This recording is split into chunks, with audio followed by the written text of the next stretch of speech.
Hey guys, tonight we're dusting off the velvet drapes and plunging headfirst into the drafty, scandalous underbelly of the Victorian household. Not the cute, tea-pouring kind in BBC dramas, but the real ones. Bone-tired, sleep-deprived, and somehow always one misstep away from being fired for smiling at the silverware. Before you start fluffing your own pillows, take a second to like the video and subscribe, but only if you actually enjoy what I do here. Drop a comment with where you're listening from and what time it is for you. Now, dim the lights, put on a fan for that gentle white noise, and get comfortable. Tuck your feet in so the imaginary housekeeper doesn't scold you for tracking dream mud across the nice carpet. But let's pause for a moment. Have you ever wondered how long you'd last working 18-hour days with a smile so forced your cheeks go numb? Did Victorian servants ever get a day off? What happens if you spill gravy on Lady Tiddleworth's best lace tablecloth? How do you iron 50 shirts with an iron that's basically just a small weaponized oven?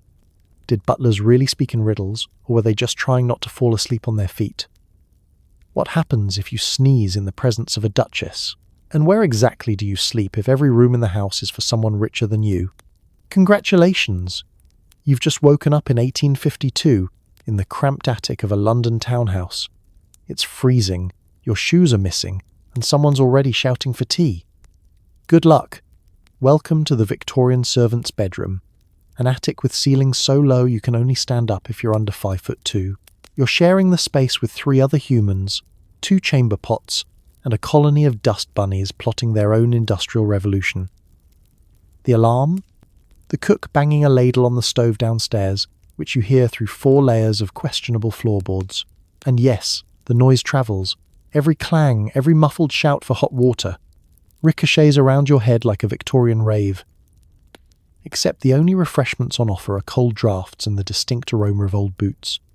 You grope for your shoes, if you're lucky. They're still where you left them, and not being used as a makeshift pillow by your roommate Sarah, who can sleep through an earthquake but will wake up instantly if there's gossip. The floor is so cold it could double as a meat locker, and your toes briefly question whether life is really worth living. Dressing is an exercise in both flexibility and modesty. There's no privacy. You and your fellow servants perform a sort of clumsy ballet, elbowing past each other to find your aprons, wriggling into starched uniforms with all the grace of a goose in a corset. You move in silence, broken only by the occasional curse when someone cracks their head on a rafter or steps in a suspicious puddle that might have been there since the Crimean War. If you're wondering about comfort, don't. The beds are narrow, creaking contraptions stuffed with straw and hope. The blankets are thin, scratchy, and somehow always damp, even in summer. There's an odd, lingering smell you can't quite place. Is it old onions? Wet wool? The ghost of disappointment? All 3, most likely. By Victorian standards, you're basically camping, only instead of roasting marshmallows, you're toasting your dignity on the bonfire of social mobility. Getting out of bed is a military operation. You must vault over your roommates, avoiding the squeaky spots on the floorboards that, if triggered, will unleash a barrage of shushing from everyone else who's just managed to steal an extra minute of sleep. Somewhere outside, a dog barks. Somewhere inside, Sarah snores. If you want to wash your face, it's a sprint down icy stairs to the single cracked basin in the scullery, where the water is so cold it registers as an act of violence. Forget any dreams of breakfast in bed. The only thing that waits for you is the damp chill of the corridor and the distant scent of burning toast you're absolutely not allowed to eat. There's a hierarchy even in misery. The senior maid gets the cot by the window for air, which means draughts and the shrieks of passing carriages, while you, as the new footman, get the bed under the eaves where the roof leaks whenever it rains, which in England is pretty much always. You're not alone in your suffering. Victorian servant life is communal in every way except comfort. There's no such thing as a lie-in, a morning stretch, or even a moment of personal space. Everyone's knees crack like firewood, and at least one person is always grumbling about chilblains. Privacy is what the family upstairs has. You just have the privilege of inhaling their coal dust from below. And so your day begins. Not with gentle sunlight or the cheerful chirp of birds, but with the relentless clang of duty, the shuffle of feet, and the resigned sigh that says, "Here we go again." There's no snooze button, only the hope that tonight you'll snag the one blanket without a mysterious hole chewed through it. You trudge down the stairs, adjusting your uniform, bracing yourself for the 18 hours ahead. Welcome to the attic, where dreams go to develop allergies, and ambition is measured by how many times you can stand up straight without hitting your head. This is not the Downton Abbey tour. This is survival, Victorian style. The day starts before sunrise, naturally, because nothing says fun like stumbling around in the dark trying to dress yourself in yesterday's unwashed uniform while someone else hogs the only candle. Breakfast? A mug of weak tea and a slice of bread with just enough butter to remind you of real food. You begin your day in a race you didn't sign up for, half awake and already behind. The first servant up gets the best spot by the wash basin, the freshest water, which is, in fact, only slightly less brown than usual. And perhaps, if the kitchen maid is feeling charitable, the end crust of last night's bread instead of the mysterious lump that might be turnip. Everyone else, you fight over crumbs like pigeons in a train station. You fumble with buttons, wrestling your collar into submission with fingers stiff from cold. The uniform is a one-size-fits-none wonder, stiff with yesterday's starch and disappointment. Somewhere nearby, someone mutters curses at a missing stocking, while Sarah, the perpetual optimist, tries to start a cheerful song that's swiftly crushed by glares and the overwhelming desire to stay semi-conscious for 2 more minutes. Time isn't on your side. Downstairs, the cook is already rattling pans with the energy of someone who's been up since last Thursday, and woe betide any servant who's late to the kitchen. Every minute past 5 a.m. is counted, and there's always a supervisor ready to remind you of it with a glance so cold it could curdle milk. You haven't even started working and you're already in trouble. Welcome to Victorian efficiency. Candlelight is a precious resource, so you and your roommates negotiate, barter, and sometimes threaten bodily harm over the stubby wax relic that barely lights up more than a square inch at a time. The person who got up last has to grope around in the semi-dark, usually finding the one stray pin that's been lurking in the carpet for weeks. The yelp echoes down the corridor, setting off a chain reaction of sighs, shuffling, and someone inevitably knocking over the chamber pot. Breakfast is the world's least satisfying ritual. The tea is the colour of dishwater and only marginally more flavourful. The bread is yesterday's, possibly last week's if times are hard. If you're lucky, there's a smear of butter so thin you can see your hopes and dreams shining through it. Eating happens on the move, juggling your mug, your dignity, and your rapidly fading optimism as you dash toward your first task of the day. Forget any modern notion of morning routine. There's no yoga, no inspirational podcast, not even a minute to contemplate your purpose in life. Your first real decision is whether to put your boots on before or after sprinting to collect hot water from the kitchen. Hoping to avoid stepping in something cold and squishy, you opt for after and instantly regret it. Downstairs, the world is already in motion. Kitchen maids slice, chop, and argue in a cloud of flour and authority. The butler is polishing his shoes with the solemnity of a coronation, and the housekeeper surveys the chaos with a gaze that could peel paint. You join the blur, grabbing whatever task comes your way, hauling coal, setting fires, laying breakfast trays, your only ambition not to drop anything, spill anything, or burst into spontaneous tears. And always, the clock ticks. The family will rise soon, and everything must be perfect. Breakfast prepared, fires lit, uniforms immaculate, and not a single hint that anything resembling actual human life occurred below stairs. You're sweating before the sun has even risen, already craving the next weak cup of tea that will arrive in exactly 6 hours. Somehow, by the time the first bell rings, you've completed 3 hours worth of work, consumed half your weekly recommended dose of bread crust, and had at least 2 existential crises. You've sprinted up and down the stairs more times than you care to count, avoided at least one catastrophic disaster involving an overturned coal scuttle, and managed, just barely, not to set your sleeve on fire. Congratulations! The day has only just begun, and you're already longing for bedtime. In the great Victorian morning scramble, victory isn't a warm meal or a kind word. It's simply surviving until lunch with your uniform and your sanity, mostly intact. Let's talk about fashion. Your uniform is a masterpiece of discomfort. High collar, scratchy fabric, apron that never fits quite right. Buttoning it all up with numb fingers is the first challenge of your day, followed by making sure not a single spot of lint escapes inspection. Forget designer brands. Your label just reads itchy. If you thought the Victorian era was all silk cravats and swooshy skirts, surprise. For you, the servant, fashion is an endurance test that starts with the ceremonial donning of the uniform and ends with you fantasizing about a world where pajamas are legal tender.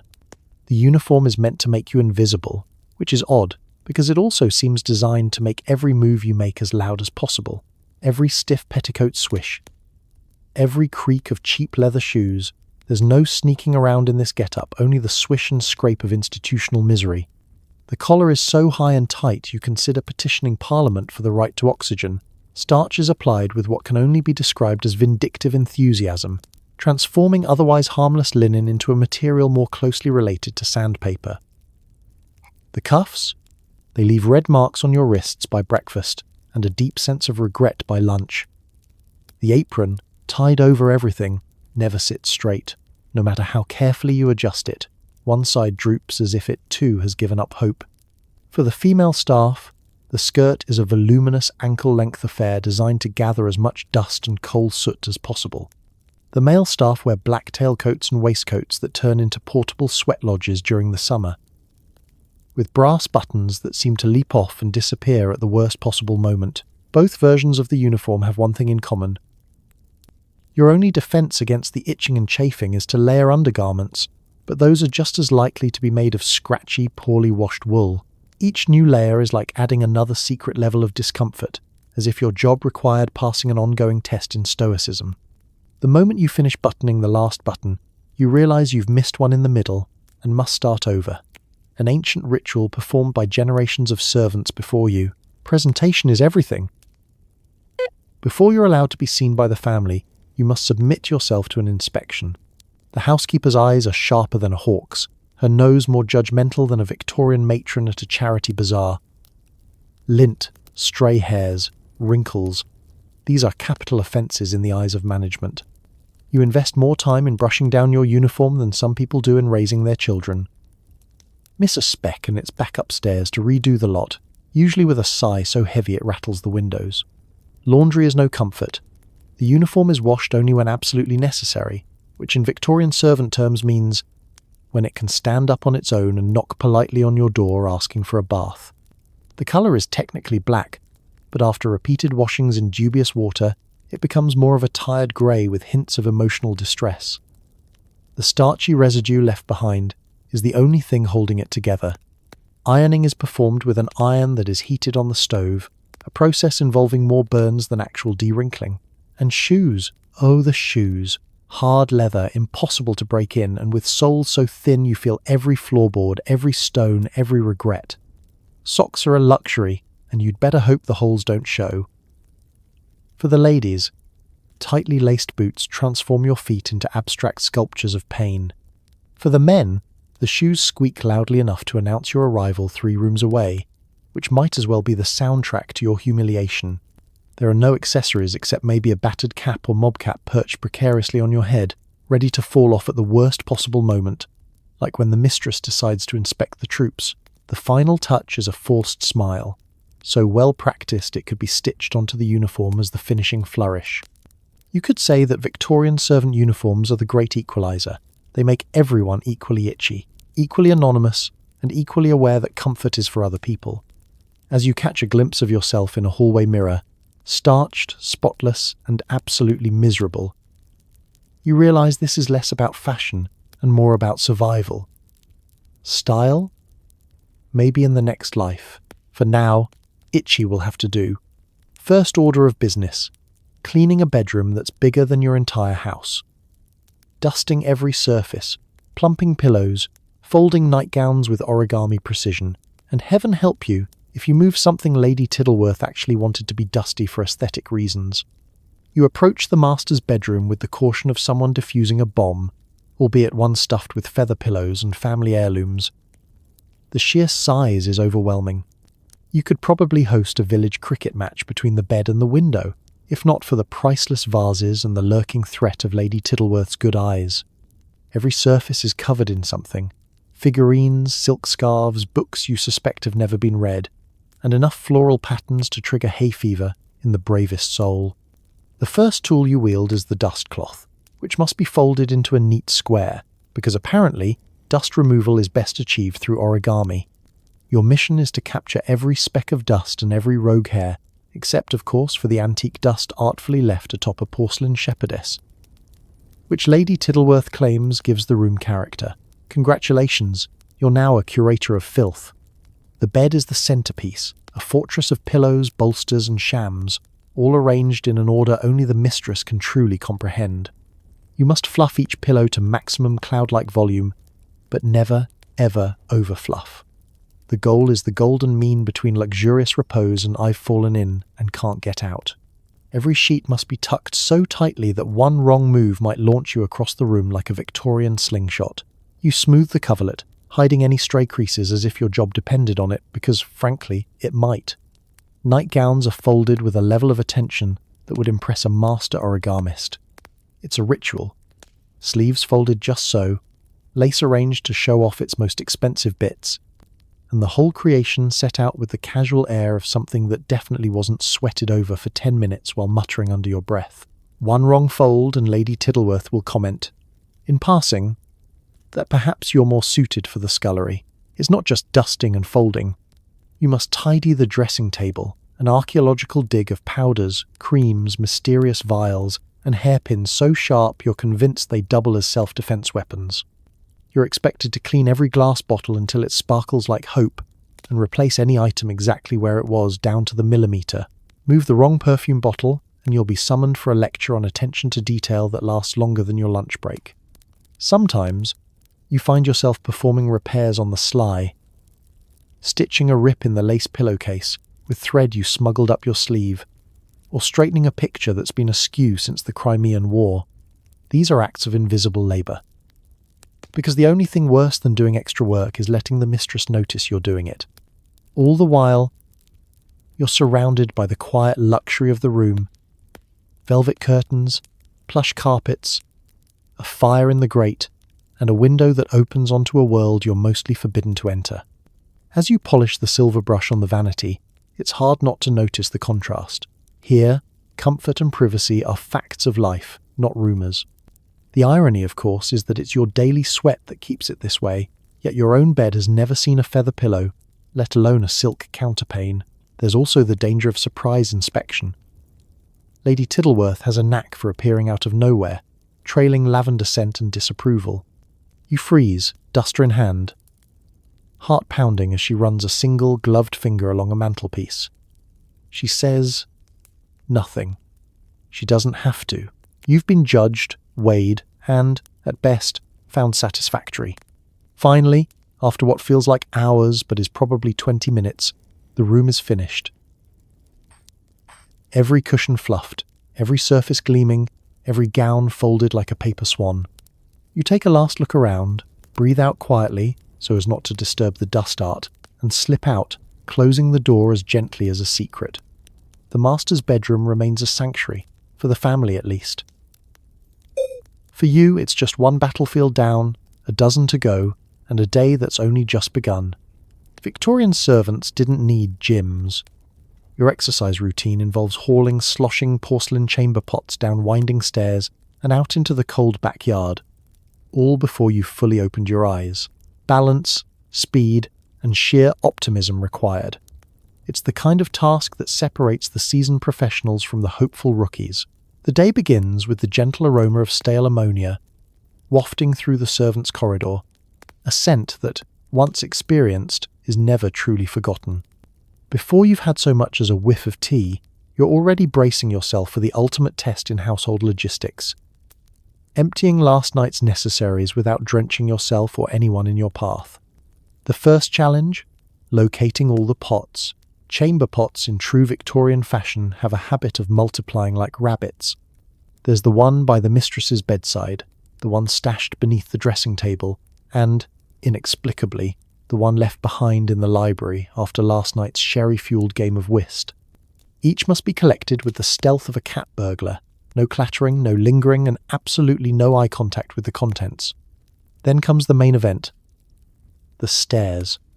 If you've never carried a full chamber pot down 3 flights of creaking, narrow stairs in the dark, you haven't truly experienced anxiety.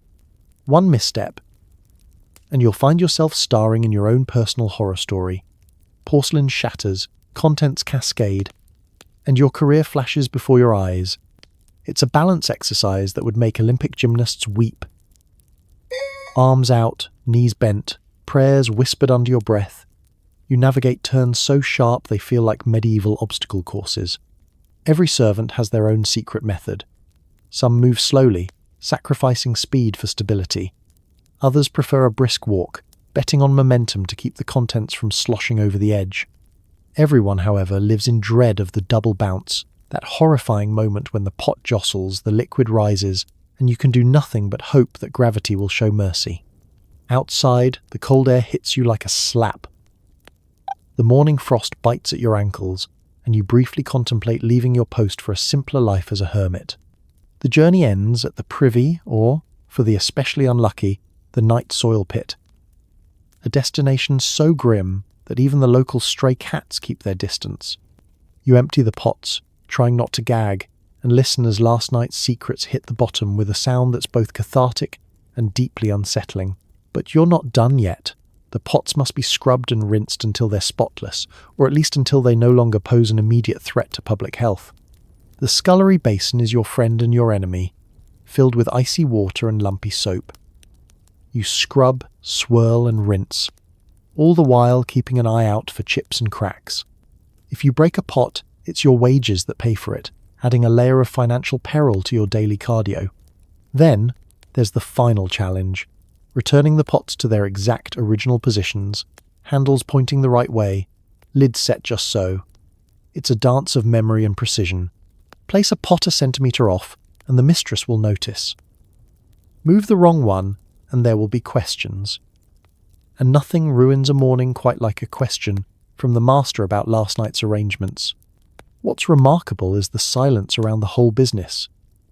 Chamber pots are never discussed above stairs. The family pretends they empty themselves, that the laws of physics simply don't apply to aristocratic waste.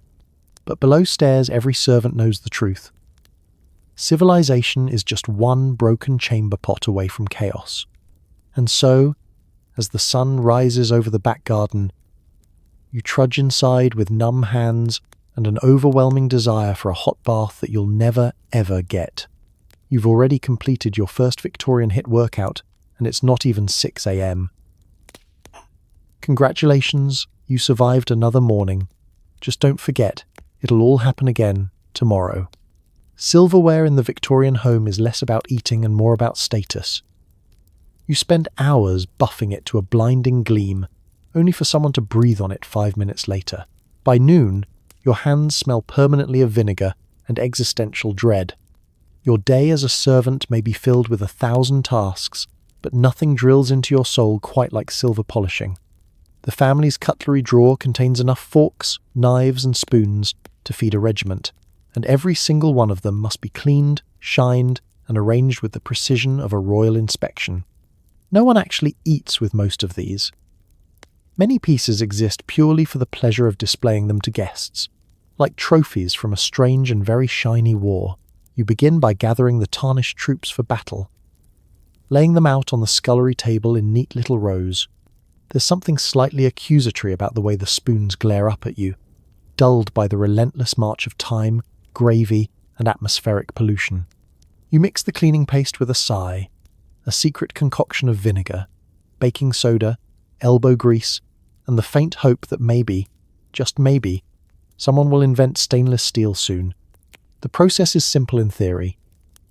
You rub each piece, scrub, and buff until your reflection stares back at you, slightly warped and more tired than you remember. But the reality is a Sisyphean ordeal. Forks have more crevices than an English muffin, and the ornate handles of the fish knives are clearly designed by someone with a personal vendetta against servants. You use a cloth, a brush, sometimes even a splintered matchstick to reach the deepest recesses. If you miss a spot, you know the mistress will find it instantly. She's part bloodhound, part magpie. The whole business is oddly philosophical. As you polish, You contemplate your place in the grand scheme of things. Is this your fate? An endless cycle of tarnish and shine, of invisible labour performed so the master can impress his friends with a soup ladle the size of a paddle? Every servant asks themselves at some point, am I polishing the silver? Or is the silver polishing away what little is left of me? The smell, too, is unforgettable. There's the sharp tang of vinegar, the metallic tang of old silver, and beneath it all, the subtle undertone of resignation. Your hands are wrinkled, your fingernails permanently darkened at the edges. Some days you catch yourself absently buffing your own reflection in a window pane, muscle memory taking over while your mind drifts to dreams of fields and fresh air.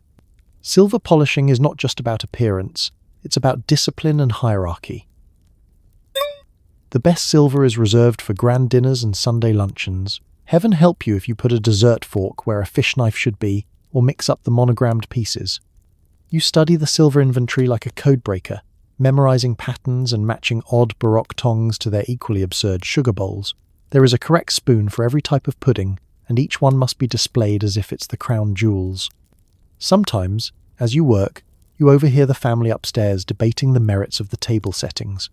Should the salt cellars be arranged in a perfect line, or fanned out like peacock feathers? It hardly matters tomorrow, the fashion will change, and you'll start again. All your careful work is erased by one overzealous guest who insists on stirring their tea with the wrong spoon. When you finally finish, the silver gleams, so bright it nearly blinds you. The mistress might give you a nod, or more likely, silently inspect the cutlery with her microscope eyes before moving on. You line the pieces up in the sideboard, step back, and breathe. You survived another round, but your triumph is fleeting. No sooner is the last tray tucked away than someone needs a serving fork or a spoon for the plum pudding, and the cycle begins anew. In the Victorian home, the silver and you are never truly at rest. It's a never-ending race to shine, in a world that's always ready to tarnish you. Laundry is a full-body workout disguised as a weekly chore. You boil water, scrub stains, and wrestle with a mangle that could double as a medieval torture device. Don't let the soap fool you, nothing about this process is clean. Victorian laundry day doesn't start with a gentle sunrise and a basket of dainty linens. No, it begins with the deep, guttural groan of resignation as you face a mountain of sheets, uniforms, towels, and the sort of mysterious underthings that Victorian propriety insists on keeping secret. You don't get to ease in with a cup of coffee. Your wake-up call is the thud of the laundry basket landing at your feet, and the shouts from the cook demanding her aprons be returned as white as the Queen's knickers. First comes the water. There's no tap to turn, no hot water on demand. Instead, you haul heavy buckets from the backyard pump or, if you're truly unlucky, break through a skim of ice on a winter's morning.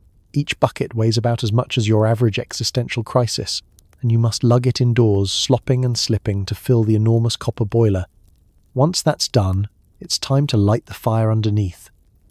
A delicate balancing act of not burning the house down, not burning your eyebrows off, and not thinking too hard about all the things that could go wrong.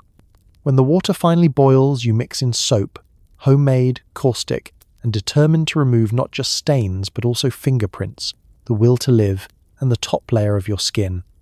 You toss in the laundry, stir it with a wooden pole that's seen better days, and brace yourself for a face full of scalding steam and that special Victorian stew aroma. It's a fragrance that lingers. Old wool, sweat, and the ghost of Tuesday's gravy. Now comes the scrubbing. Each garment must be worked over a washboard until your arms feel like boiled noodles. Victorian stains are a force of nature. Mud, ink, blood, don't ask, and mysterious splotches that defy logic or reason. You attack them with brushes, lie, and the kind of determination usually reserved for political revolutions. By the end of it, you've built muscles that would make a prizefighter jealous, and knuckles so raw you could sand furniture with them. And then, the mangle. For those unfamiliar, a mangle is a monstrous device comprised of two massive rollers and a crank. Its official purpose is to squeeze water from clothes. Its unofficial purpose is to strike terror into the heart of every housemaid. Feed the sheets in wrong, and you risk wrinkles, rips, or, on bad days, feeding your own hand to the machine. The mangle doesn't discriminate, it eats fabric, fingers, and dignity alike. Finally, you drag the sopping, mangled linens out into the garden to dry. If the weather's good, you'll have a line of sheets flapping like surrender flags. If it's raining, which, in Victorian England is often, you must drape everything over any available surface indoors, banisters, chairs, even your own bed, so the house takes on the ambience of a second-hand laundry shop run by ghosts. Just when you think it's over, the ironing begins. You heat heavy irons on the stove, testing each one with a quick sizzle of spit, a time-honoured and questionable tradition. The iron is never quite the right temperature.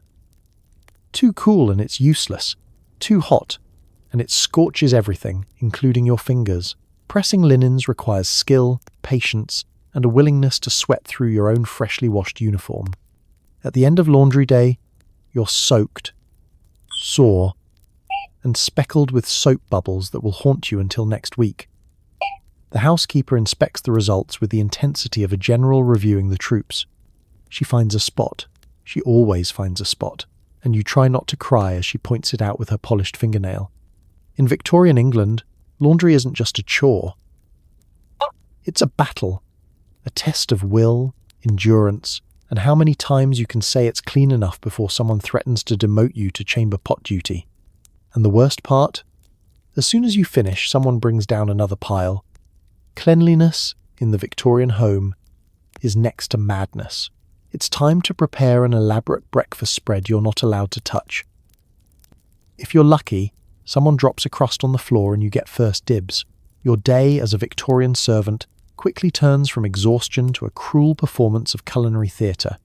You shuffle into the kitchen, still rubbing sleep from your eyes, only to be met by the roaring fire and the endless list of breakfast orders dictated by the housekeeper, who, by the way, seems to thrive on 3 hours of sleep and pure authority. The menu? A laundry list of items you'll never get to eat. Soft-boiled eggs, rashers of bacon, buttered toast, kippers, marmalade, porridge, freshly sliced fruit, and, on Sundays, a platter of pastries so decadent they should probably come with a sermon. You start by boiling water for tea. The sound of the kettle merging with the sizzle of bacon and the hissing of eggs cooking in a copper pan. The cook reigns over the stove like a 4-foot-tall general, barking instructions and scowling if you so much as look longingly at a strawberry. Every item must be perfect.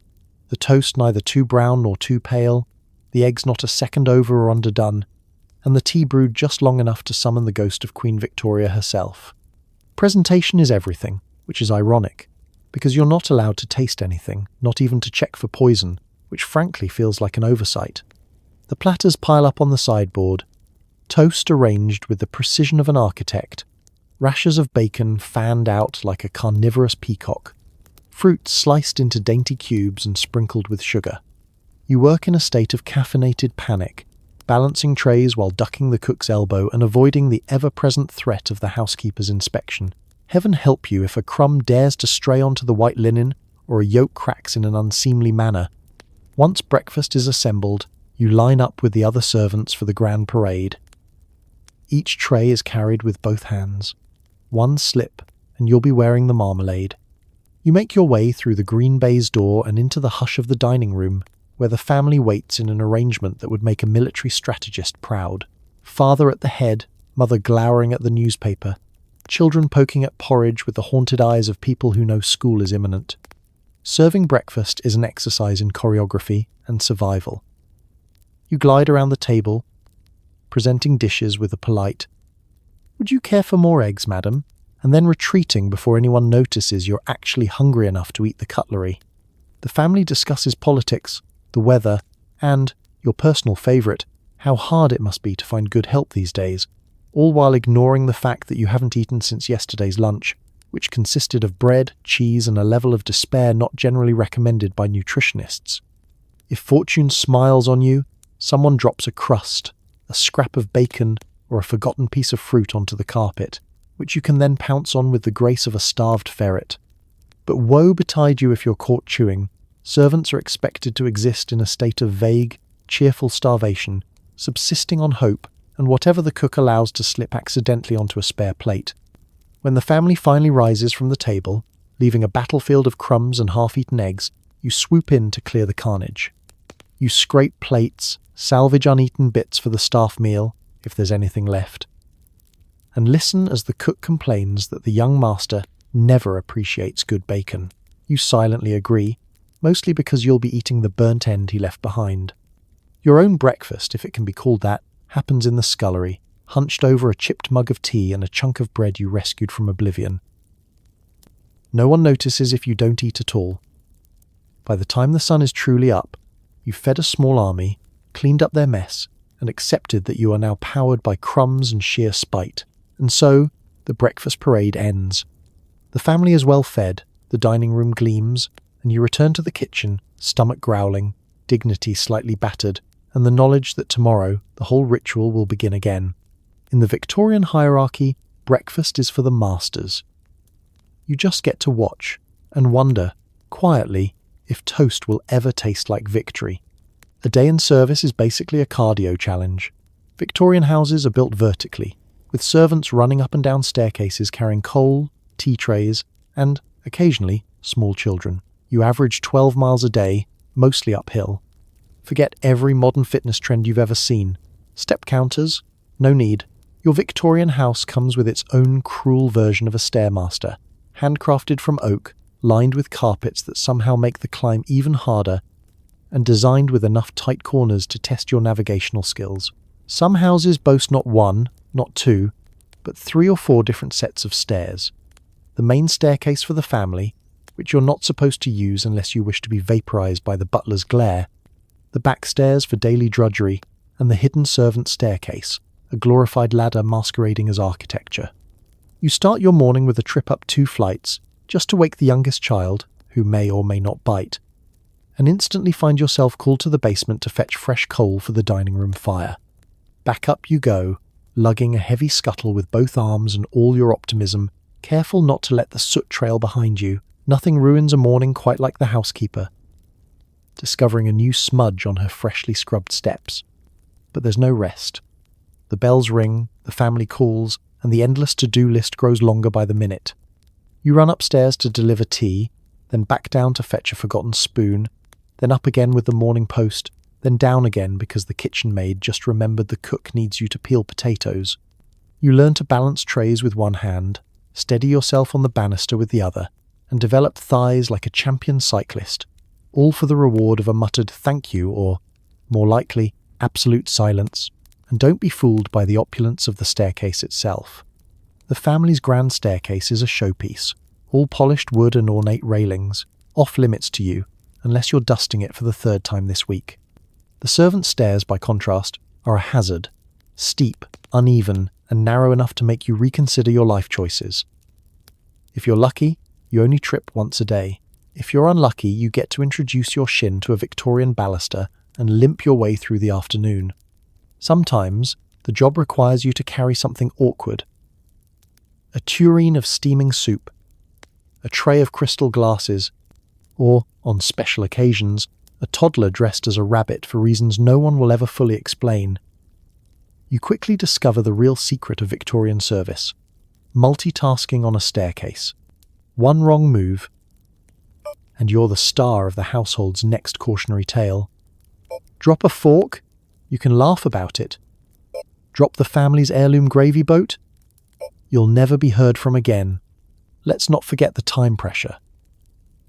Everything is urgent. You are expected to appear instantly, preferably before you're even called. If the mistress rings the bell in the drawing room, you sprint, no matter where you are or what staircase lies between you and the source of that infernal ding. It's a high-stakes game of hide-and-seek, where you're always it and never allowed to stop moving. Your day blurs into a series of frantic climbs and careful descents. Sometimes you pass another servant mid-flight, exchanging a quick, breathless nod, a silent acknowledgement of mutual suffering. By midday, your calves are burning, your breath comes in short bursts, and you've developed an uncanny sense for exactly where every creaky step and loose board hides. You begin to wonder if the house is actively growing more stairs out of spite. By evening, you've traversed the entire vertical map of the house a dozen times. The final insult? The housekeeper sends you all the way up to the attic to fetch a fresh sheet, only to change her mind halfway and ask for something from the cellar. You suppress a scream, smile politely, and start the journey again. In the end, you collapse onto your cot, legs twitching, heart pounding, and dream of living in a bungalow, preferably one with no stairs at all. In the Victorian home, the only thing more infinite than the work is the staircase, and you've climbed both. There's a pecking order below stairs that makes the royal family look casual. The butler reigns supreme, the housekeeper is basically your second mother, and the scullery maid, well, she's so far down the ladder she's technically underground. Forget any idea of workplace democracy. In the Victorian household, the chain of command is as rigid and complicated as the system of British nobility upstairs, except here, the currency is not land or titles, but chores, favours, and who gets the least miserable bedroom. At the top of this inverted pyramid stands the butler, a man whose waistcoat is so crisp it could probably cut glass.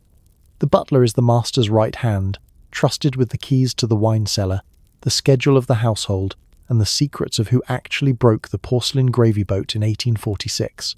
His voice is never raised, but his eyebrow has the power to command armies.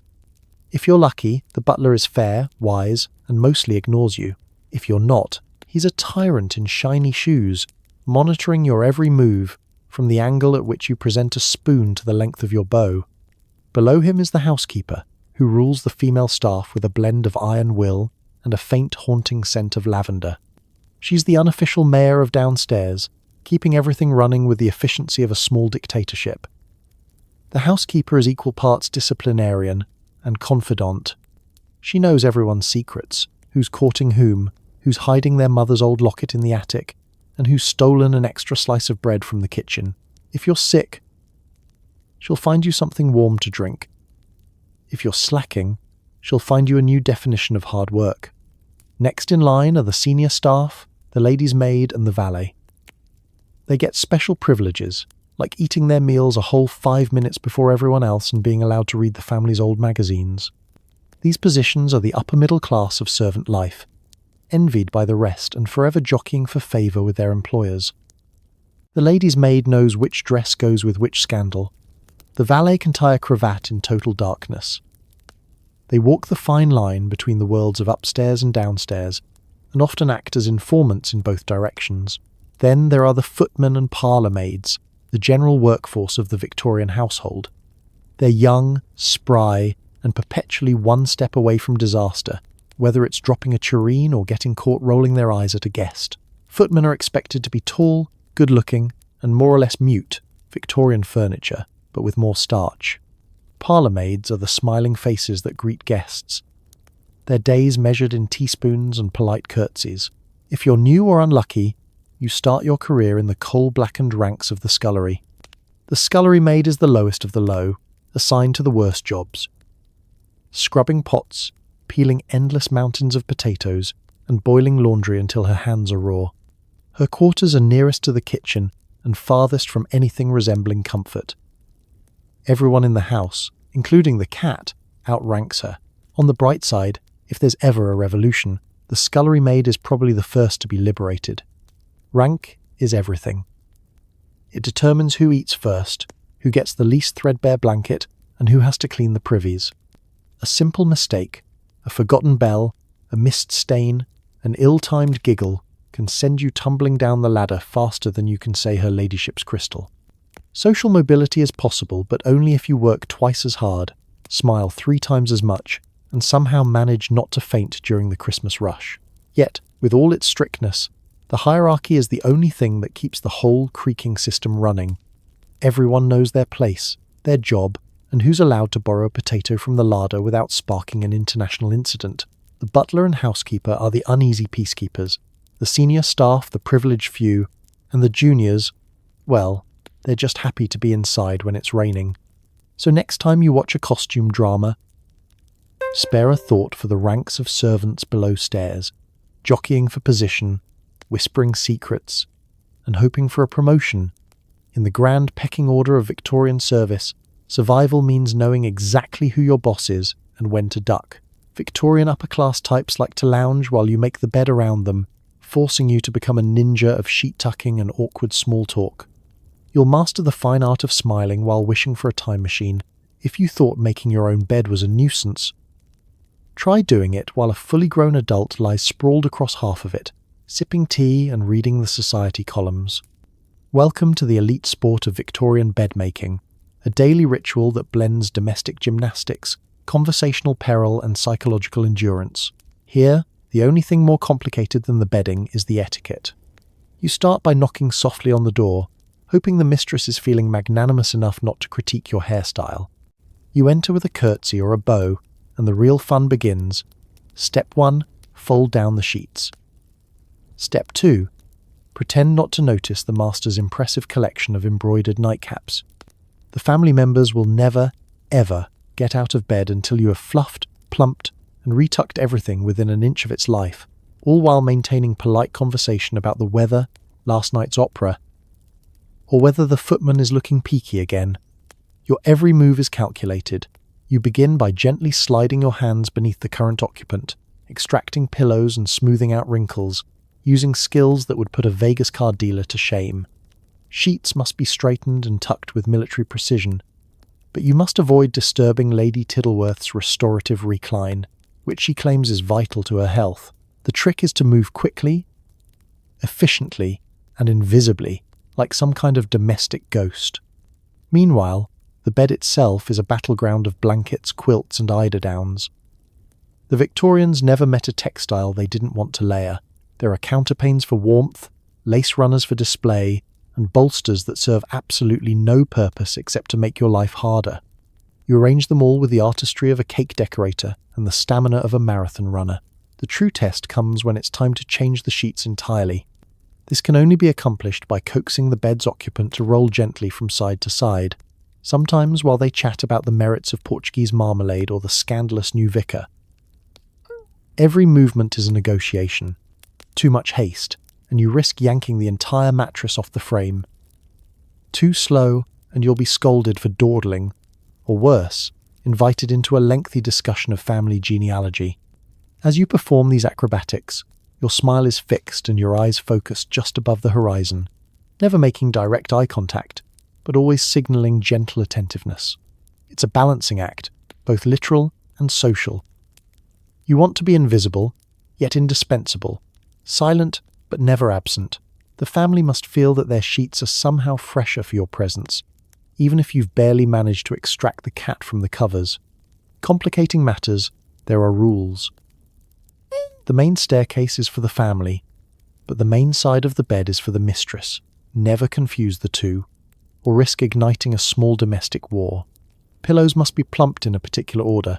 The top sheet must face up, the blanket down, the counterpane evenly draped, and all of it must look as if no human hand has ever touched it, even as you're folding it beneath an actual human. And then, the kicker. Just as you've completed your masterpiece and placed the final pillow, the mistress will decide she'd rather have the blue coverlet instead of the white. You'll smile, retrieve the blue coverlet, and start again, reminding yourself that time is a circle.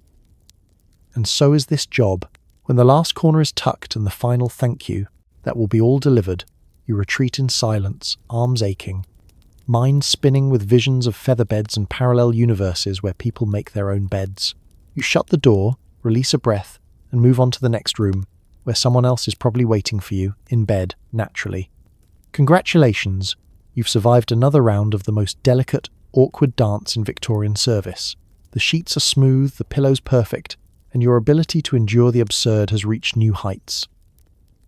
You dust, you sweep, you polish, and yet somehow, every surface is covered in soot by lunchtime. Blame London's coal fires, open windows, and the universal law that all dust migrates upwards, like hope. In Victorian service, dusting is the kind of endless, repetitive quest that would drive even the most optimistic servant to question their life choices. No matter how early you start, or how vigorously you wield your feather duster, you are already losing.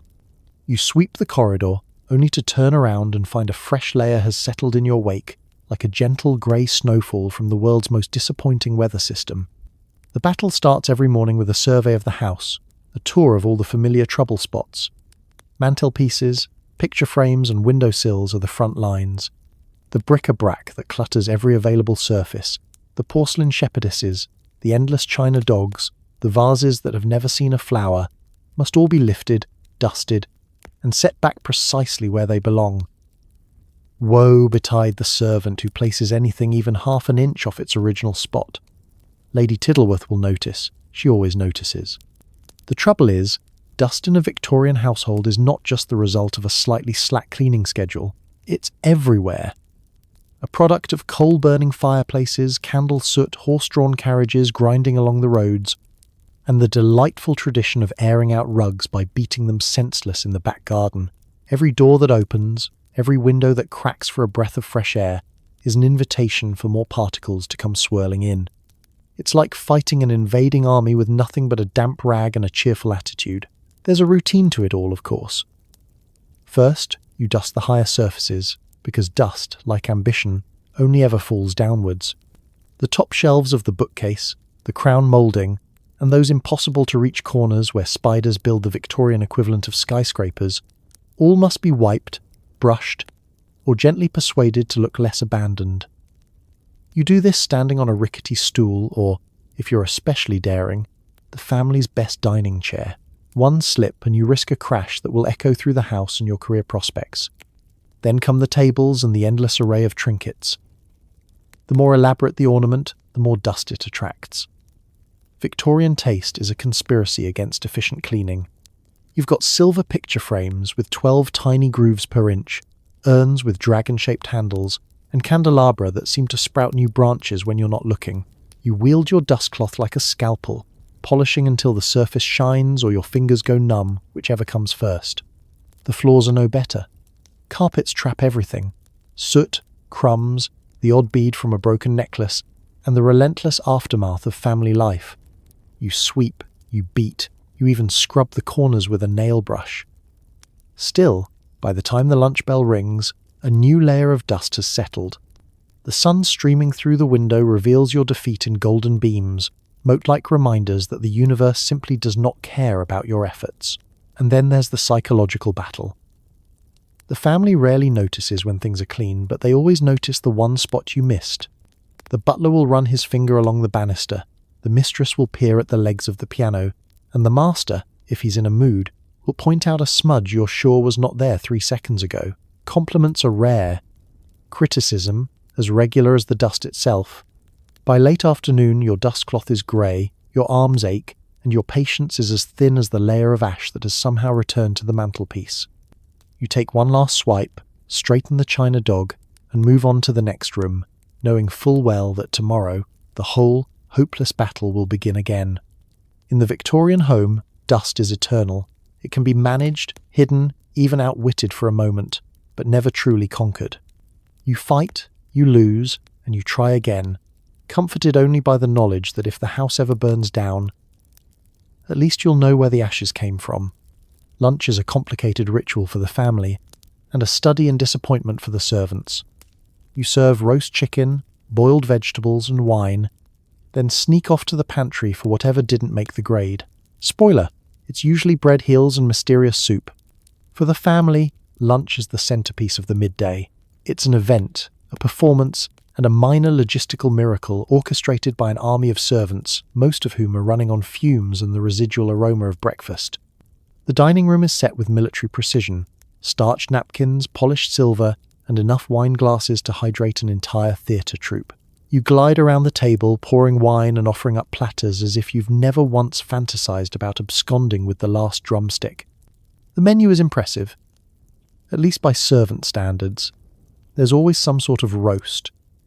Chicken if it's Tuesday, lamb on special occasions, or for a particularly grand lunch, an entire fish displayed with the kind of ceremony usually reserved for royal coronations.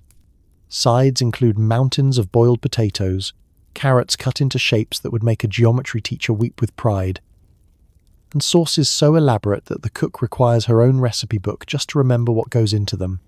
Puddings, pies, and cheese platters round out the meal, all of it destined for the family's delicate plates, none of it destined for your empty stomach. The ritual of serving is its own brand of stress. Every item is presented just so, every wine poured with exactly the right wrist flick, every dish cleared away before anyone even has to consider what crumbs might look like. The family talks as if you're invisible, dissecting news, neighbours, and, on occasion, the competence of the very people standing right there in the room. Trays balanced, faces blank. If you're especially unlucky, someone will ring the bell for seconds, just as you finally sat down in the kitchen for your own meagre bite. When the last pudding fork is laid to rest and the family retires to the drawing room, the real fun begins.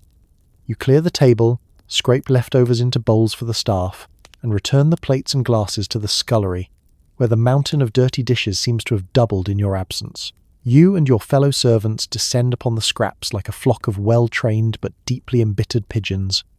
Bread heels are the main attraction, thick crusts that would break a modern dental plan, but which taste just fine if you dunk them in soup of uncertain origin.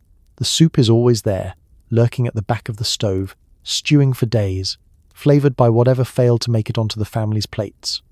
Some days it's a little too thin, some days it's worryingly chunky, but it's always warm and just filling enough to keep you upright.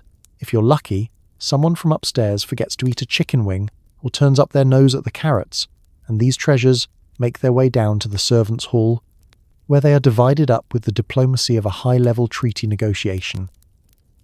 Fights over the last sausage roll are not unheard of.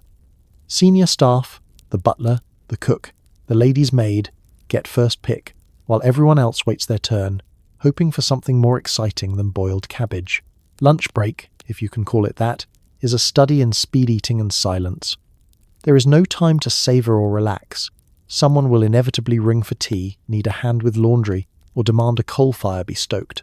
You gulp down your scraps, wipe your hands, and jump back into the fray, barely pausing to check that you haven't spilled soup down your only clean shirt.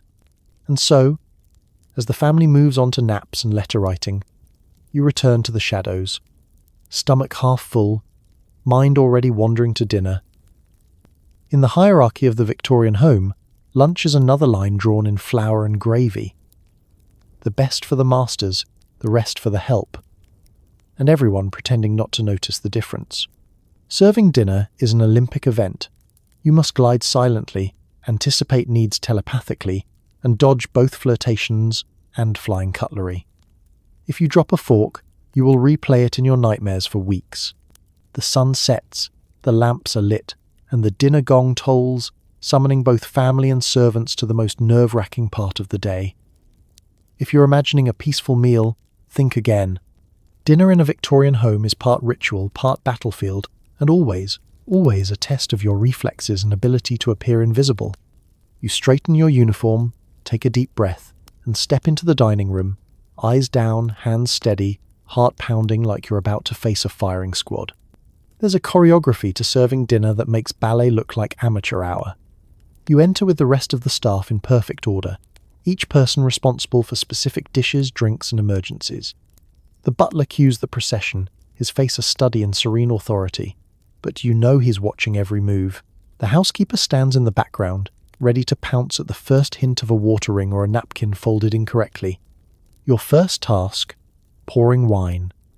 You must circle the table gracefully, bottle poised at precisely the right angle, never touching the rim of the glass, never splashing a drop.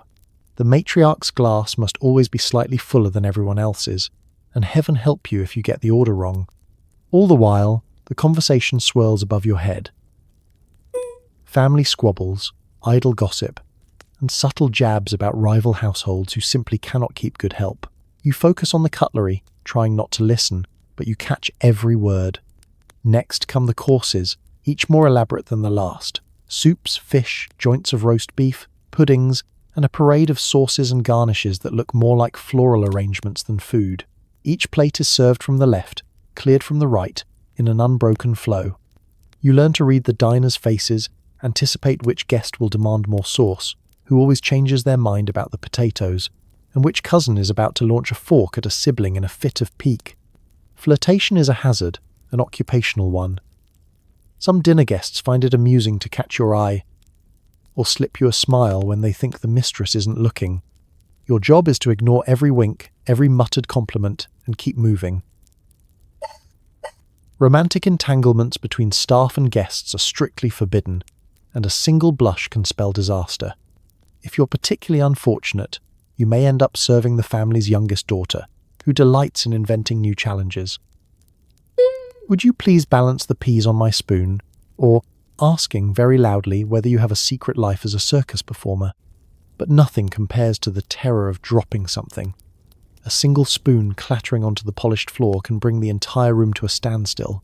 You feel every eye on you. The butler's eyebrow arching in slow motion, the air thick with judgment. You scoop up the offending utensil, apologize in a voice barely above a whisper, and dream of escaping to a remote farm where the only things judging you are cows. At some point, you may find yourself embroiled in the age-old debate over whether the pudding fork should go above the plate or beside it. You may become the unwitting referee in a dispute over who gets the last potato. If a dish is sent back to the kitchen, it's your responsibility to convey the news and possibly act as a human shield for the cook's rage. By the time the final cheese plate is served and the family lingers over coffee and brandy, your feet are numb, your arms ache, and you've replayed every step of the meal in your head, tallying up your triumphs and your near misses. You clear the last crumb, bow or curtsy, and retreat through the baize door, relieved, exhausted, and grateful to have survived another round. Serving at table isn't just a job. It's a nightly test of memory, poise, and the art of pretending you're invisible while balancing 5 plates and dodging the occasional flying dinner roll. You made it through. Just remember, there's always breakfast to serve in the morning. The scullery is your introduction to the dark side of service.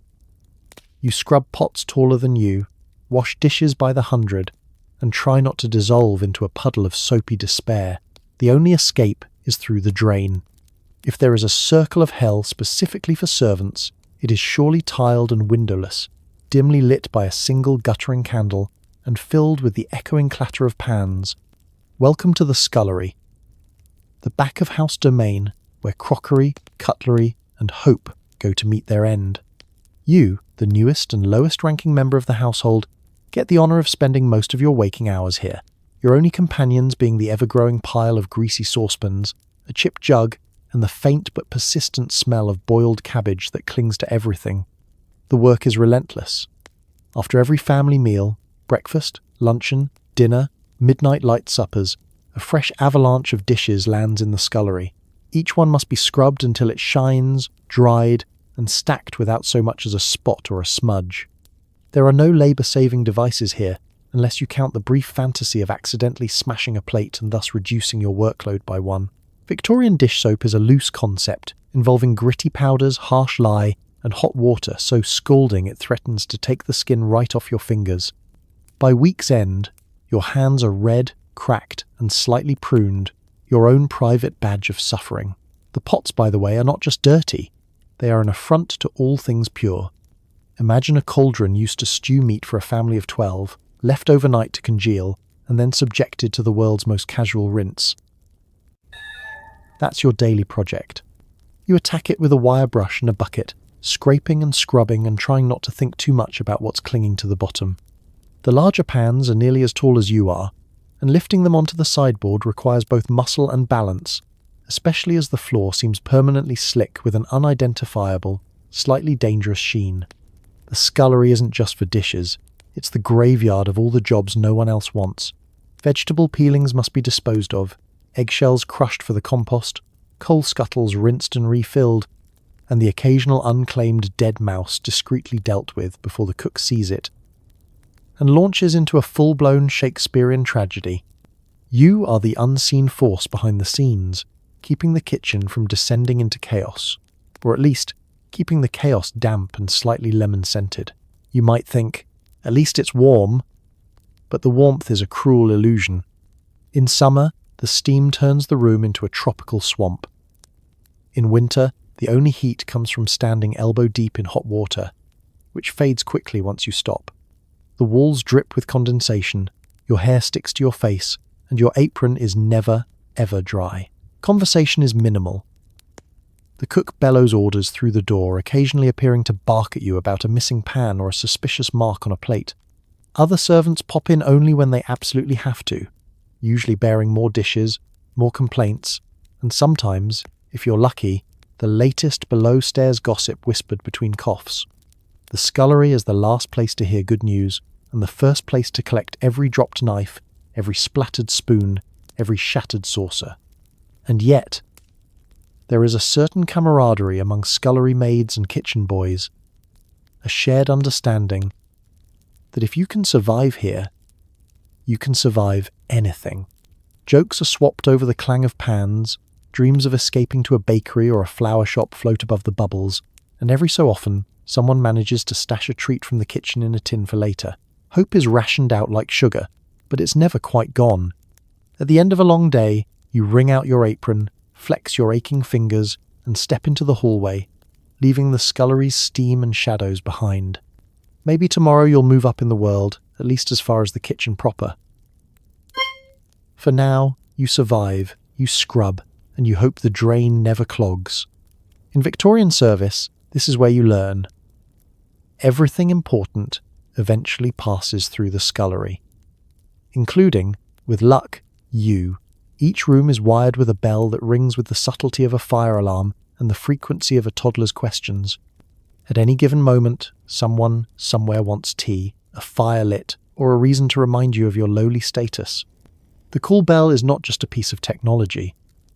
It's a daily menace, a brass and wire terror. The Victorian equivalent of a workplace Slack channel run amok. Bells are everywhere in a well-appointed house. The drawing room, the library, the bedrooms, even the back stairs, all wired to a wooden panel in the servants' hall. This panel bristles with tiny levers and clappers, each marked with a neat little plaque: morning room, second guest chamber, his lordship's study. You stare at it the way a squirrel might stare at a hawk. One false move, and you're toast. Every servant learns to flinch at the sound of a bell. It's never a gentle tinkling.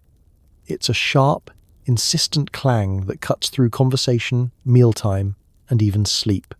The moment a bell rings, every servant freezes for a fraction of a second, performing a silent calculation. Is that my bell? Do I have time to finish this mouthful of bread? What fresh horror awaits? Senior staff develop an uncanny sixth sense for the most troublesome bells. The scullery maid prays it isn't the nursery. The footman prays it isn't the mistress's boudoir. She never just wants tea. She wants a full existential crisis resolved before noon. There's a strict protocol for answering the bell. You must drop whatever you are doing, no matter how important, messy, or halfway done it is, and sprint to the source of the summons.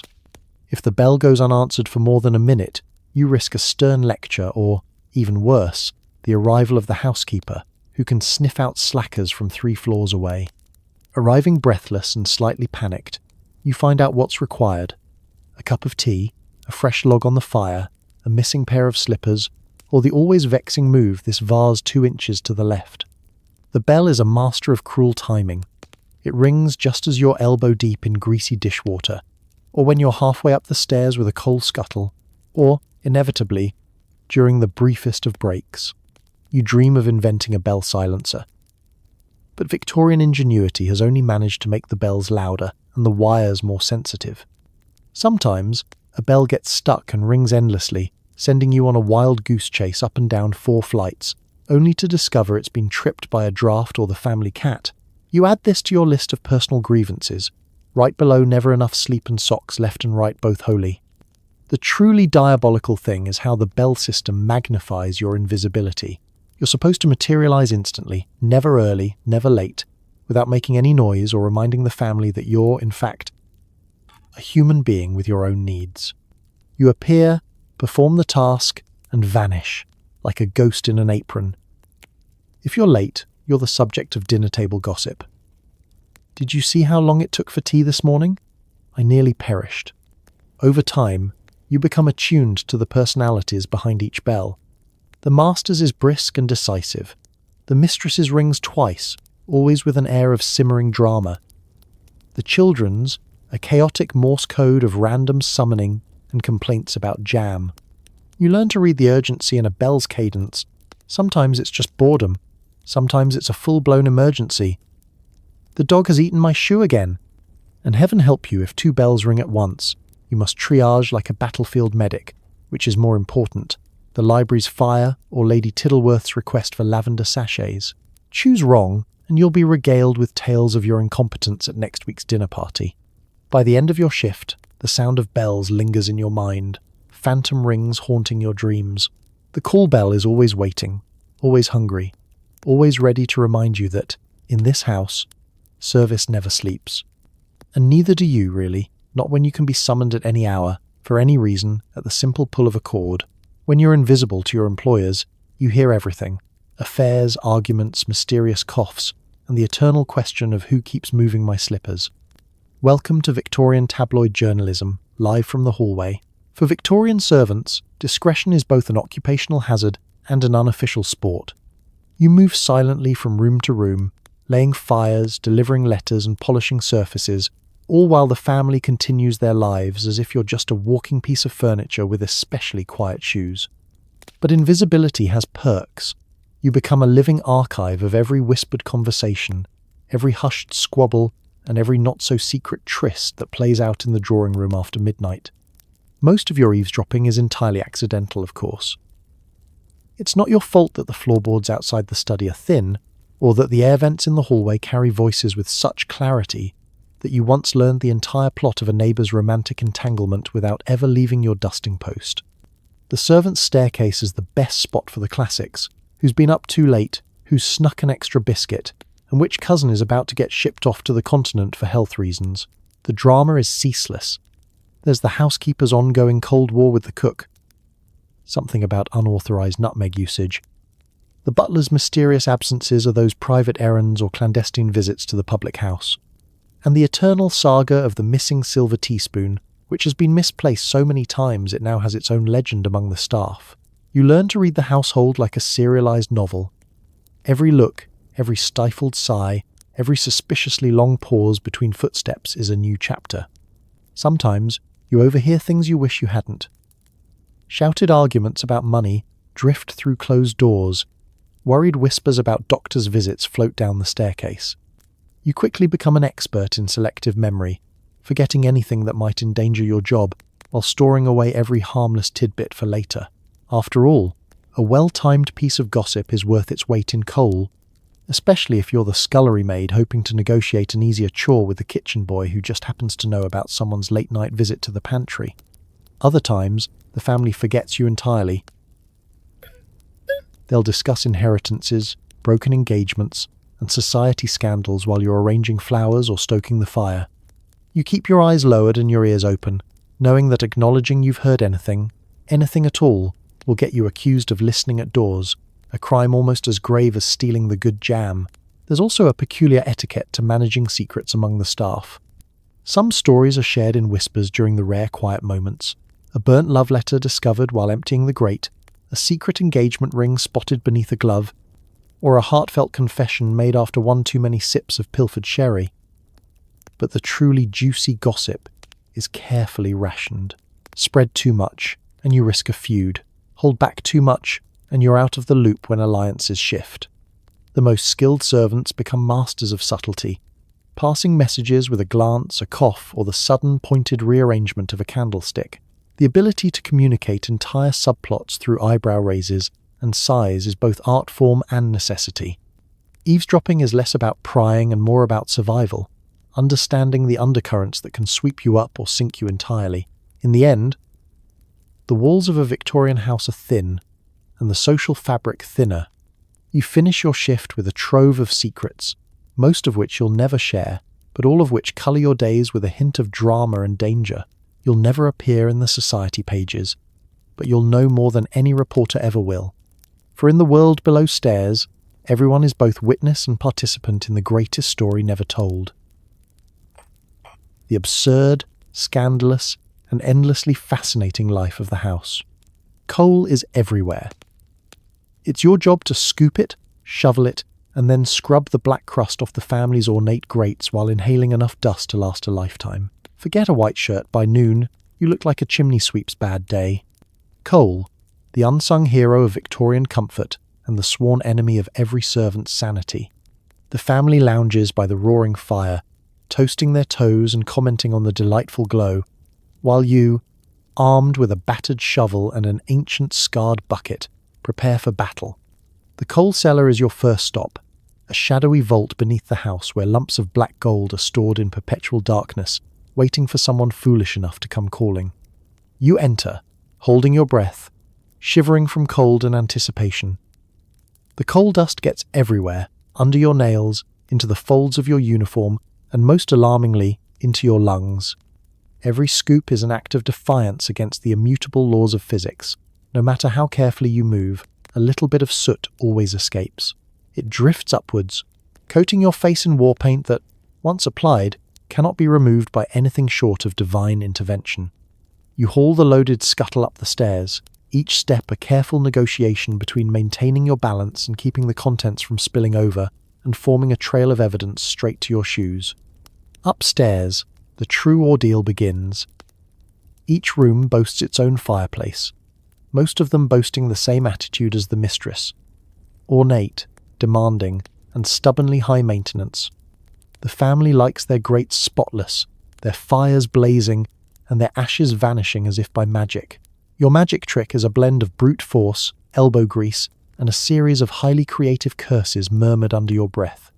Use a small brush to clear away yesterday's ashes, scraping every corner of the wrought iron frame until it gleams, or at least until you can convince yourself it gleams through the haze of airborne dust.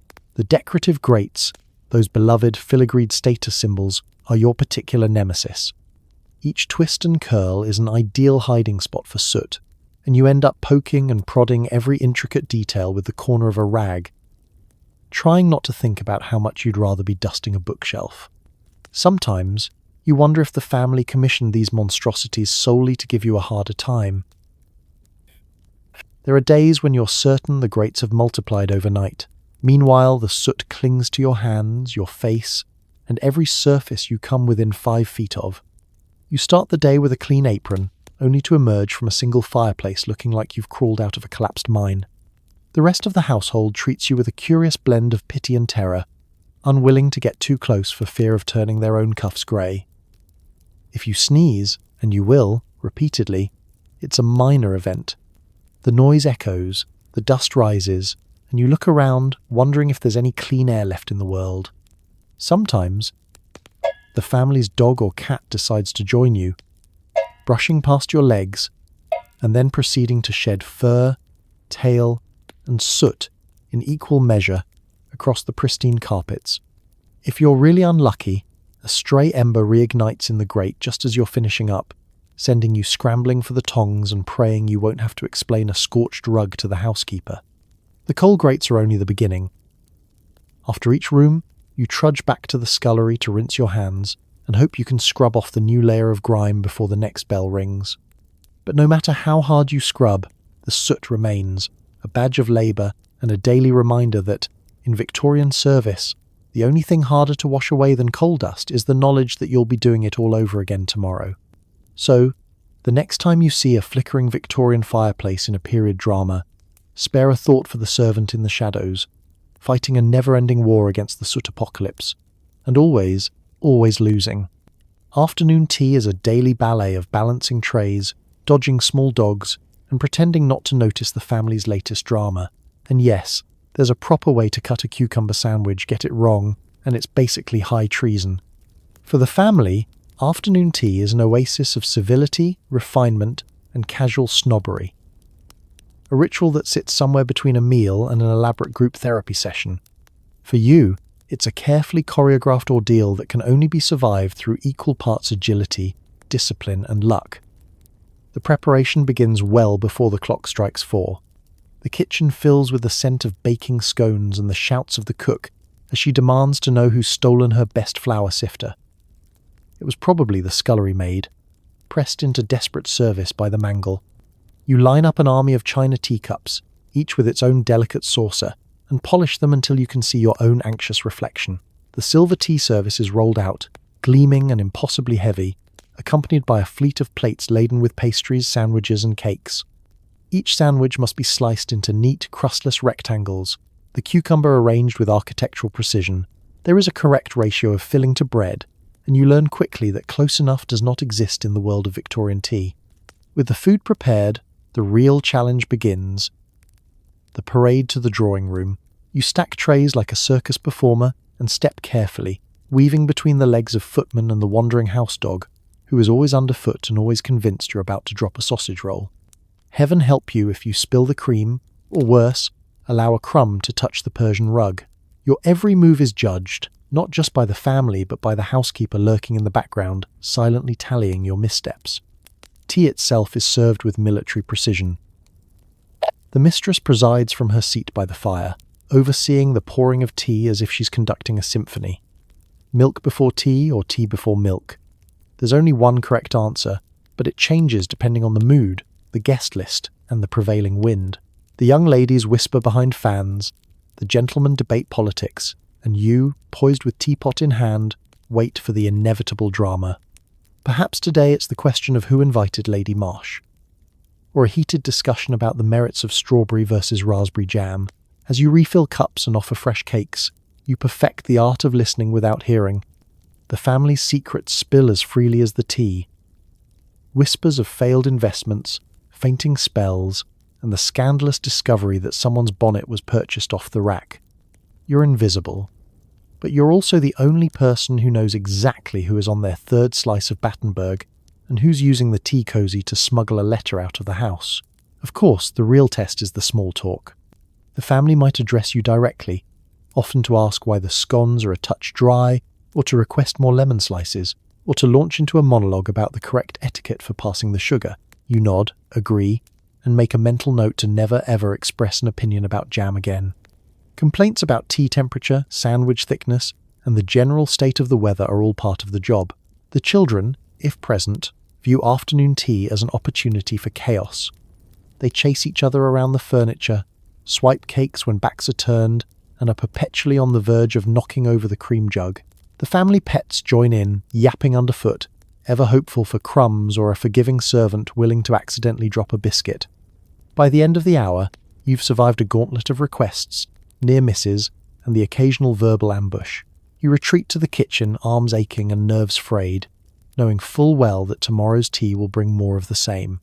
For the family, afternoon tea is a highlight, a genteel interlude in the day's proceedings. For you, it's another performance, equal parts suffering and survival, played out in a haze of steam, sugar, and absolute precision. If you're assigned to the nursery, congratulations. You're now a part-time nanny, disciplinarian, and emergency clown. The children are adorable, feral, and constantly sticky. You haven't known silence since you arrived. The nursery is a place that, on paper, should be the gentlest room in the house. Light streaming through lace curtains, pastel walls, and shelves lined with picture books and wooden toys. In reality, it's ground zero for noise, drama, and more bodily fluids than any single room should legally be allowed to contain. The children, let's call them cherubs for politeness, are master negotiators, expert escape artists, and connoisseurs of chaos. They will demand a puppet show, a tea party, and a sword fight, sometimes all at once, and ideally before breakfast. You start your day by coaxing the young ones out of bed, a task that involves gentle songs, stern warnings, and occasionally wrestling a squirming toddler out from under a crib. Breakfast in the nursery is a contest between the children's ability to spread jam on everything, including the dog, and your desperate efforts to keep crumbs off their immaculate pinafores. The baby throws porridge. The middle child drops spoons with the accuracy of a bomb aimer. The eldest delivers a monologue on why she absolutely cannot be expected to wear the blue ribbons, because they're for babies and she is almost 8. Thank you very much. Once the children are dressed and theoretically clean, the real games begin.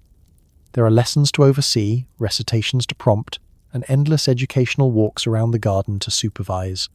Each outing is an adventure.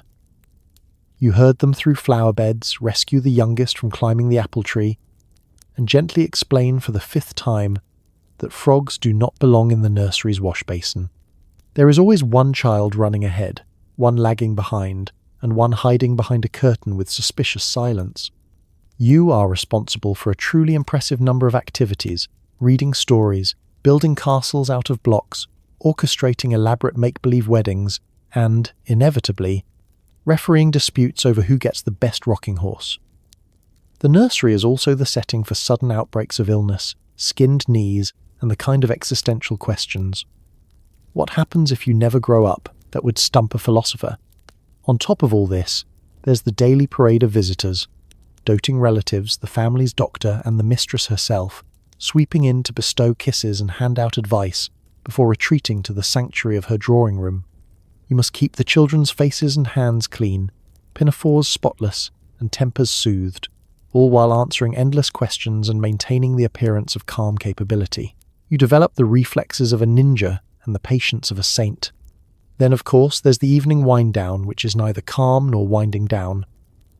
Bath time is a watery battlefield. The children shriek with laughter or rage, water sloshes everywhere, and you emerge with damp skirts, soaked sleeves, and a single curl of hair left unfrizzed. Pyjamas must be wrangled onto squirming bodies. Bedtime stories read, sometimes twice. Lullabies sung. Monsters checked for under every bed. At last, as eyelids droop and arguments fade, you might imagine the day's chaos is over. But the nursery never truly sleeps. At any moment, a night terror, a toothache, or the discovery of a mysterious beetle in someone's pocket can bring the whole delicate piece crashing down. As you tiptoe from the room, toes aching, voice hoarse, you realize that while the family may cherish memories of their children's golden years, you will forever remember the nursery as a world of joyful mayhem, stickiness, and lace. Surviving the Victorian nursery is a badge of honor. You've juggled, soothed, entertained, and educated, and, most importantly, lived to tell the tale. In the grand hierarchy of service, it may not be glamorous, but you've mastered chaos with nothing but a starched apron and a sense of humor. Drawing a bath means boiling multiple kettles, lugging water upstairs, and hoping no one wants a second rinse. Actual bathing for servants, once a week, if you're lucky, and always last in line.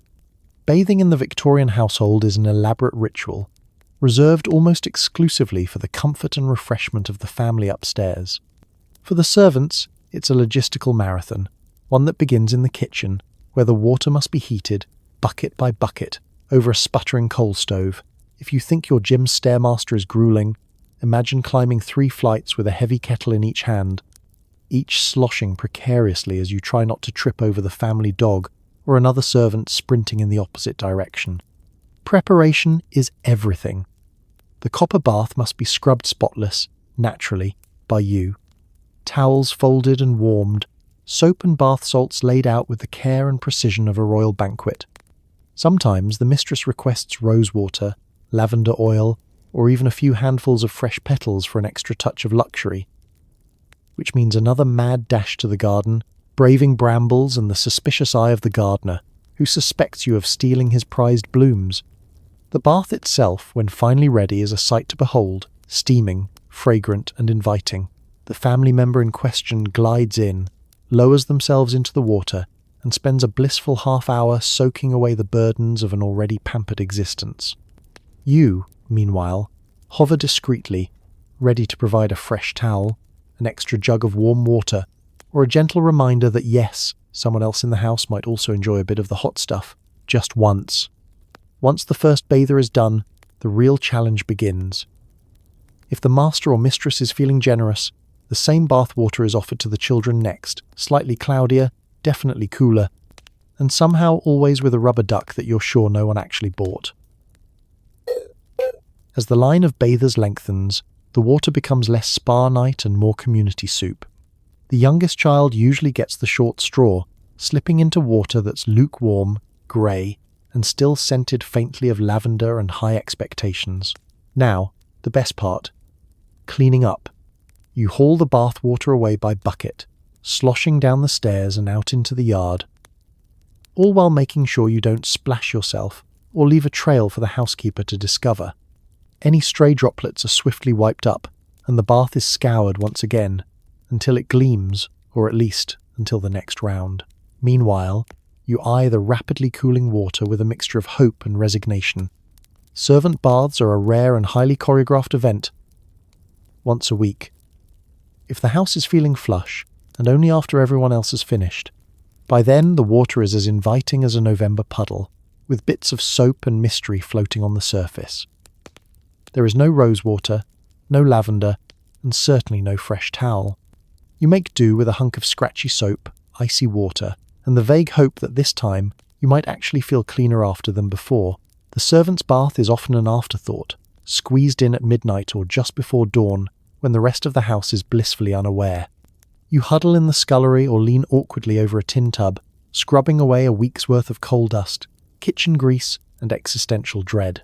If you're lucky, you emerge with red, raw skin and the faintest sense of accomplishment.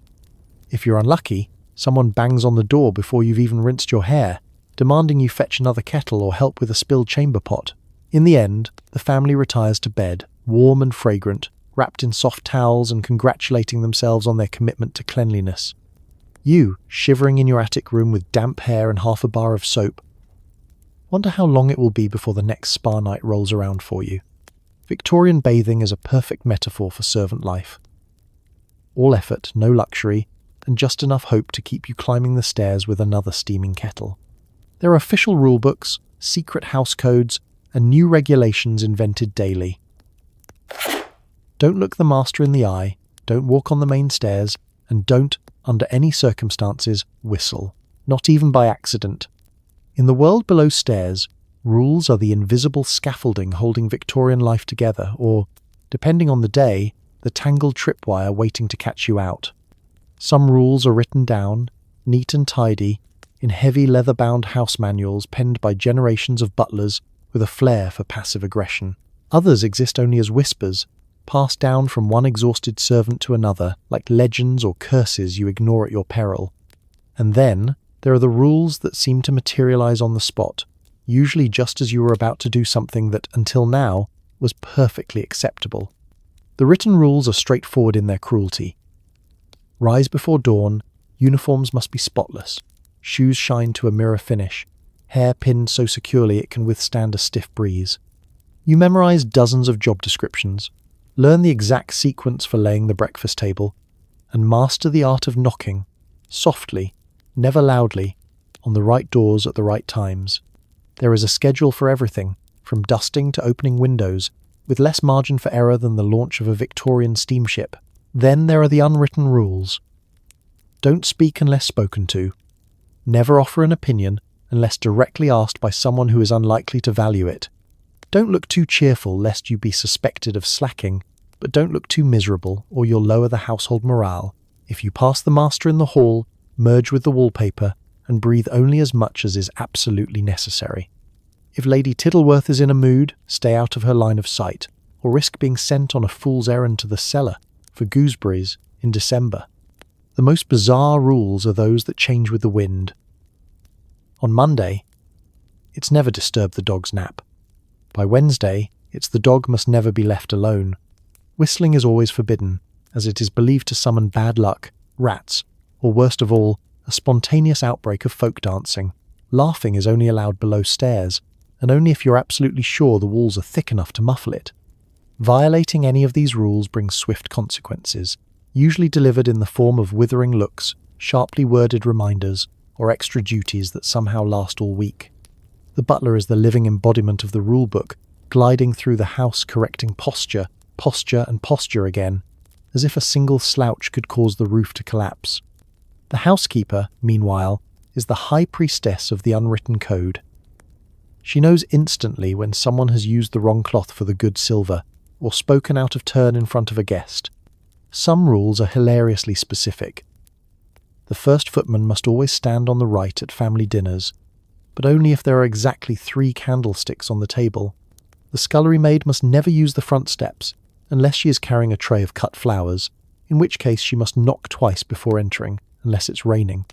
The lady's maid may answer the bell for the mistress, but never for the master, except on Sundays, or when the housekeeper is out, or when Mars is in retrograde.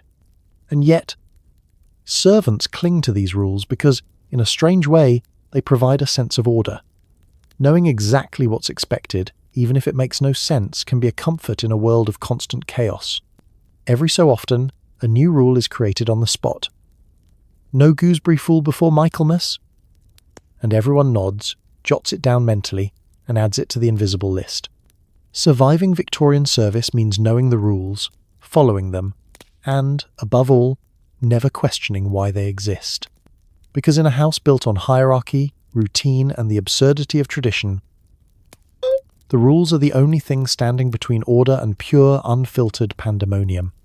And sometimes, when you catch yourself shushing a sneeze or avoiding the third step on the back stairs, bad luck, obviously, you realize you've become fluent in a language that only servants can speak. Your day ends with turning down beds, refilling water jugs, and triple-checking that no one's lost a sock or a sense of entitlement. You leave the bedrooms tiptoeing like a burglar in your own home. As dusk creeps through the heavy curtains and the last glow of lamplight flickers in the hallway, you enter the final stretch of your Victorian marathon. Bedtime duties. If the day began with organized chaos, it finishes with quiet, methodical tiptoeing. The house seems to expand at night, every corridor longer, every door squeakier, and every chance of waking the family a looming catastrophe. Your first stop, the bedrooms, each with their own set of nighttime requirements. You move from room to room with your arms full, jugs of fresh water, glasses, folded towels, and a stack of clean handkerchiefs. The first order of business is the beds. Feather pillows must be fluffed just so, the covers turned back at the perfect angle, and the sheets checked for any hint of creases. The family expects their beds to be as inviting as a hotel, even if the rest of the house feels more like a military barracks. Every bed has its own personality. The master's is vast and intimidating, with layers of blankets, eiderdowns, and decorative pillows that serve no purpose except to confound the uninitiated. The mistress prefers lavender-scented sheets, which means a quick sprint to the linen closet and a discreet spritz from a hidden bottle of scent. The children's beds are a different beast entirely. Toy soldiers, forgotten marbles, and the occasional contraband biscuit must be extracted before anyone settles down for the night. Refilling water jugs is an art in itself.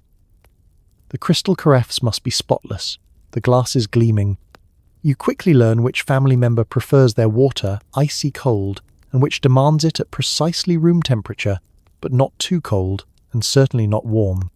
Inevitably, you'll spill a few drops along the way, never enough to be noticed, but enough to make your own shoes squelch softly as you retreat down the hall. Then there's the small matter of the family's bedtime rituals. Some require hot water bottles slipped between the sheets. Others, a cup of cocoa or a last-minute story for the children. You light the last fire of the day in the master's sitting room, poke the embers in the grate, and dim the lamps to the level of moody but not sinister. The last thing you want is the mistress writing to her cousin about the unusually gothic atmosphere in her own home. You perform one final sweep of each room, scanning for missing socks, misplaced hairbrushes, and that ever-elusive slipper that manages to migrate under the furniture every single night. If something is out of place, you fix it without comment. If you discover a secret stash of sweets or a forbidden novel, you tuck it back with a conspiratorial smile. After all, you understand the small joys that make life bearable, even for those with all the comforts in the world. The most important skill of all is silence. Your shoes are soft-soled, your steps feather-light. The house at night is a land of echoes, where a creaking board could trigger a cascade of complaints by morning. You move with the caution of a cat burglar, blending into the shadows, hoping the only thing you leave behind is a perfectly arranged pillow and a vague sense of well-being. Once the last lamp is extinguished, you slip out, closing doors with the softest click. You tiptoe back down to the servants' quarters, exhaustion in every bone, knowing that if you've done your job right, no one will ever realize you were there at all. You end your day in a world that has no room for error, no applause for excellence, and only the silent, secret satisfaction of knowing the house has made it through another night without a single sockless tantrum. Bedtime duties aren't glamorous, but in a Victorian household, they're the gentle punctuation at the end of a very long, very complicated sentence. And as you finally crawl into your own narrow bed in the attic, you allow yourself a moment of pride, however invisible. You've kept the whole world running, one turned-down sheet at a time. It's past midnight, and you're finally back in the attic, crawling into bed with a prayer that tomorrow's socks are still dry. Your eyelids are heavy, your back aches, and someone snores like a foghorn beside you. Congratulations, you survived one day. The attic is a world unto itself, perched at the very top of the house, part sanctuary, part prison. By the time you tiptoe up the last flight of stairs, dodging creaky floorboards and hoping not to wake Mrs. Grimshaw with your exhausted sigh, your body feels like it's been put through a wringer and hung up to dry. The air is thick with a cocktail of must, starch, and the faint, lingering memory of that time Sarah tried to sneak in a wedge of cheese and was caught by the housekeeper. Each mattress is a masterpiece of compromise. Too thin to be comfortable, but just lumpy enough to be interesting. You collapse on yours, not caring if you're facing north or south. Only that you're finally horizontal. In the dark, you listen to the soundscape of Victorian servant sleep. There's the creak and groan of the house settling, the distant echo of a bell that rings somewhere in your dreams, and the unmistakable cadence of a snorer whose lung capacity rivals a river barge. Someone mutters in their sleep. Someone else coughs, a raw, chesty sound. You hope is just dust, and not something worse. The air is chilly, even in summer, and your blanket, scratchy and always slightly damp, is barely up to the task. Still, you tug it higher and curl in on yourself, letting fatigue seep into your bones. The last thing you see before you shut your eyes is the sloping ceiling, patched in places with newspaper or hope. Maybe you have a candle stub left for emergencies. Maybe you just lie there in the dark, replaying the day, the bells, the trays, the endless stairs, the sound of the butler's shoes, and the look on Lady Tiddleworth's face when she discovered dust on her porcelain poodle. Every ache and pain is accounted for, every muscle stiff. But beneath all that, there's a certain grim pride. You made it through. You kept the wheels turning. You performed tiny acts of service that no one noticed unless you got them wrong. As you drift off, you wonder if you'll dream of escape, of quiet fields, warm bread, or a bed that doesn't double as a torture device. But more often, sleep comes fast and deep, pulling you down into a merciful darkness. There's no guarantee you won't be yanked out of it by the next disaster, a chamber pot spill, a sick child, or the dreaded early morning ladle bang from the kitchen. But for a few precious hours, you are off the clock. This is the closest thing to peace you get, sharing warmth with other weary souls, breathing in time with the rise and fall of the house itself. The attic is cold, cramped, and barely private, but in its way, it's home, if only for a handful of hours each night. Tomorrow the bells will ring, the boots will thump, and you'll do it all again. So you curl up, close your eyes, and let the world slip away. Outside, the city is a blur of gaslights and distant clatter. Up here, there's nothing but darkness and the gentle symphony of exhaustion. Another Victorian day survived. Sleep well, you've earned it. In rare, quiet moments, you let yourself daydream about a life beyond the basement, a tiny cottage, a bakery, or a world where you sleep past sunrise. For now, you cling to hope, a tepid mug of tea, and the knowledge that at least you didn't spill anything today. Probably. Victorian service is a universe unto itself, with invisible borders you rarely cross. From attic to scullery, your days blur into a parade of duties, bells, and well-polished silver. But even the most diligent servant needs something to look forward to, however unlikely or absurd. So you let your mind wander, just for a few stolen moments, away from the clang of pans and the ever-present scowl of the housekeeper. It's often in the softest hours, late at night when everyone else has finally settled, or very early, when the house is shrouded in silence and the first rays of sun slip through the attic window, that your secret dreams float up. Maybe you imagine yourself in a bakery, the smell of fresh bread and sweet rolls in the air, where the only ringing is the jingle of a friendly shop bell and not another call for tea. Perhaps it's a flower stall by the market, with hands that know petals instead of polish, or a tidy little cottage where you wake up with the dawn because you want to, not because someone is banging a ladle in the kitchen like a warning shot. These dreams aren't always big. Sometimes you just picture a soft bed, a breakfast you actually get to eat sitting down, or a pair of shoes that don't squeak like angry mice. You might fantasize about reading every novel on the mistress's shelf, or learning to dance, or taking a train to the seaside with a whole day off and nothing to do but watch the waves. The details change, but the feeling is the same. A sense of possibility. A space where you are not just a pair of hands or a silent presence, but a person with wants and needs that actually matter. Of course, you're realistic. You know that most servants stay servants. The stories about girls marrying footmen and moving to America, or kitchen boys becoming butlers, are as much fairy tales as anything in the nursery. But hope has a sneaky way of surviving, tucked between the chores and the laundry. Even the most senior housekeeper was once a scullery maid with blisters and a secret crush on the baker's son. The butler, with his stern frown and perfect posture, he probably started out dusting candlesticks and dreaming of his own little shop. Hope, in service, is a kind of resistance.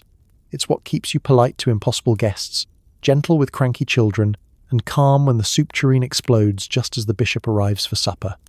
It's why you tuck away a penny here and there, or trade recipes, or whisper secrets over lukewarm tea when the coast is clear. Every servant has their own version of escape, even if it's just a 5-minute chat in the backyard, watching clouds drift above the rooftops. And sometimes, remarkably, dreams do come true, just not in the way you expect. You might not inherit a fortune or run away to Paris, but maybe the housekeeper softens and lets you borrow a book. Maybe the cook shares an extra slice of cake, or the master's youngest learns your name and says thank you. You find a small corner of kindness, a new friend, a rare day off. For most, these tiny victories are enough to keep going. So, as you finish your cup of tea, stretching tired feet and gazing through the attic window at a sky full of promise, you let yourself believe in a little more. Tomorrow will be the same, but for now, the dream is yours. For a moment, hope is as warm as the rising sun, and maybe, just maybe, that's enough to get you through one more day. On paper, Sunday is your one guaranteed day off. A holy respite from polishing, scrubbing, and pretending you didn't hear Lady Fotheringill's argument with the postman. In practice, day off means wearing your least stained dress and accompanying the family to church, then racing home to catch up on all the chores you didn't have time for during the week. By the end, you're just as tired, now with extra piety and blisters from standing in the cheap seats. Sunday is the shimmering mirage on the Victorian servant's calendar, the day circled in hopeful pencil, whispered about with longing below stairs, and clung to like a lifeline in the middle of endless days filled with dust and duty. But as the sun rises and the bells begin to toll, you quickly realize that rest is a relative term. The day starts early, of course. There are still fires to light, tea to brew, and breakfast to assemble before the family will even consider heading to church. You scramble into your cleanest dress, which means the one with only 2 patches and the fewest visible stains, and pin your hair with extra care, hoping to look both respectable and invisible. The house is abuzz with the special kind of stress that only comes with making the family presentable to God and the neighbours. Church is a public performance, with the family gliding down the aisle in starched collars and gleaming shoes. You and the rest of the staff march along a few paces behind, filed into pews at the back where the air is colder and the view is mostly of other servants' bonnets. You sing the hymns, nod through the sermon, and do your best not to fall asleep during the vicar's enthusiastic retelling of Daniel in the lion's den. Any rumours that the cook once snored audibly during the reading are, of course, wildly exaggerated, and possibly true. After the final hymn, there is a dash back home. The family lingers to greet the vicar and exchange polite gossip, while you hustle ahead to get the fires going and the dinner started. Sunday roast is a sacred tradition, which is servant code for please start peeling potatoes immediately upon returning from church or face the wrath of the cook. The kitchen heats up, the clock ticks down, and soon it feels just like every other day, only with slightly shinier shoes and a faint scent of incense. Sometimes, if you're very lucky and the stars align, you might actually get a sliver of free time. Maybe you snatch an hour in the late afternoon to stroll in the garden or write a letter home. Maybe you share a cup of tea with the other staff, gossiping about the vicar's new sermon or speculating wildly about Lady Fotheringill's dramatic conversation with the postman. These are the golden moments, fleeting, precious, and just enough to make you believe that Sunday really is different. But before you know it, the bells are ringing, the family is demanding supper, and the familiar list of chores resumes with a vengeance. Sheets to be changed, floors to be swept, silver to be polished before the week begins. Any thoughts of true leisure are dashed as you rush through your duties, your day off slipping quietly away with the evening light. By bedtime, your feet ache, your hands are as red as ever, and your soul is only fractionally lighter for the morning's dose of hymn singing. Still, There's a certain satisfaction in having made it through another week, in knowing that you squeezed a little rest and maybe even a little joy out of a day that wasn't designed for either. In the end, Sunday is less about rest and more about resilience. It's the pause before the storm, a breath before the bells start ringing again. And as you finally crawl into bed, you hold on to the hope that next week's Sunday, mythical as it is, will be the restful, restorative miracle you keep hearing about. Just maybe, one of these days you'll even get to sleep in. If you think modern cooking shows are stressful, try preparing a 12-course dinner for 20 with an oven that's more mood swing than machine. The Victorian kitchen is a battlefield, bubbling pots, shrieking cooks, and a constant rain of orders from above. Every dish must be perfect, or at least not actively on fire. And if the roast comes out dry, guess whose fault it is? Hint. Not the oven. The Victorian kitchen is a world apart, a smoky, chaotic cave teeming with heat, noise, and anxiety. The air is thick with the smell of roasting meat, burnt sugar, and a generous undertone of fear. The cook is the undisputed commander, her voice slicing through the steam with the precision of a carving knife. Her demands are simple. Everything must be hot, nothing must be late, and no one must mention the time she once set fire to the custard. You, lowly kitchen assistant or scullery maid, scramble to keep pace. Chopping, peeling, and grating at a speed that would frighten a professional chef, you try to stay one step ahead of disaster. The stove is a monstrous, unpredictable beast, running on coal and prayer. Some days it roars with infernal heat, burning everything to a crisp. Other days it sulks and refuses to get hot, leaving you staring into the oven and begging your potatoes to please just this once cook through. Above the clang of pots and the hiss of boiling water, the kitchen rings with orders. Mind that sauce, don't scorch the pudding. The pheasant needs basting. And who let the cat in? The answer is always, not me, Mrs. Pots. Every surface is covered in bowls, knives, eggs, and sometimes the odd mouse, whose appearance is met with shrieks or, depending on your nerves, a resigned shrug. As dinner service approaches, the pace goes from frantic to outright absurd. Multiple courses must be ready at precisely the right moment. Soups first, hot and clear, fish, gleaming and perfectly flaked. Then the main event. Roast beef, lamb or game birds presented with an array of side dishes and sauces, each a potential disaster if mishandled. The cook patrols her domain with the authority of a general, inspecting the troops, issuing threats, encouragement, and the occasional flying potato peel. Mistakes are inevitable, but forgiveness is not. The family never blames the ingredients or the questionable oven design. No. If the soufflé sinks, or the pie crust cracks, it's somehow the staff's fault. Yours. Specifically, the cook may take credit for the triumphs, but the failures are shared generously among the team, served up with a side of scolding and regret. Heaven help you if the butler appears, frowning and delivering a message from above. You bite your tongue, apologize, and make a mental note to taste everything twice, even if your taste buds have long since surrendered. Every so often, a dish comes out just right. The roast is juicy, the pudding stands proud, and for a brief moment, the kitchen is filled with the rarest of things: silence and pride. Then, inevitably, a new crisis arises. Someone has forgotten the relish, or the second course is mysteriously missing, or the cat has once again absconded with a chop. You dive back in, elbows deep in flour, determined to survive until the last plate leaves the kitchen. At the end of the night, you survey the carnage, splatters on the wall, stacks of dirty dishes, the ghostly smell of overcooked onions, and sigh. The family dines upstairs in blissful ignorance, complimenting the delicate seasoning while you, sweat-soaked and exhausted, finally sneak a taste of cold tart before scrubbing down the worktops. Kitchen nightmares indeed. But you survived. And with any luck, tomorrow's oven will be in a better mood. Romance among the staff is strictly forbidden, which naturally means everyone is in love with someone they shouldn't be. Secret glances in the corridor, love notes hidden under a teapot, and the perpetual fear of being discovered by Mrs. Grimshaw the housekeeper, whose sixth sense for flirtation is almost supernatural. One wrong move, and your courtship turns into unemployment, with a side of public shaming. Beneath the starched aprons and the stern hierarchy of Victorian service, there beats a riotous undercurrent of longing, mischief, and moonlit hopes.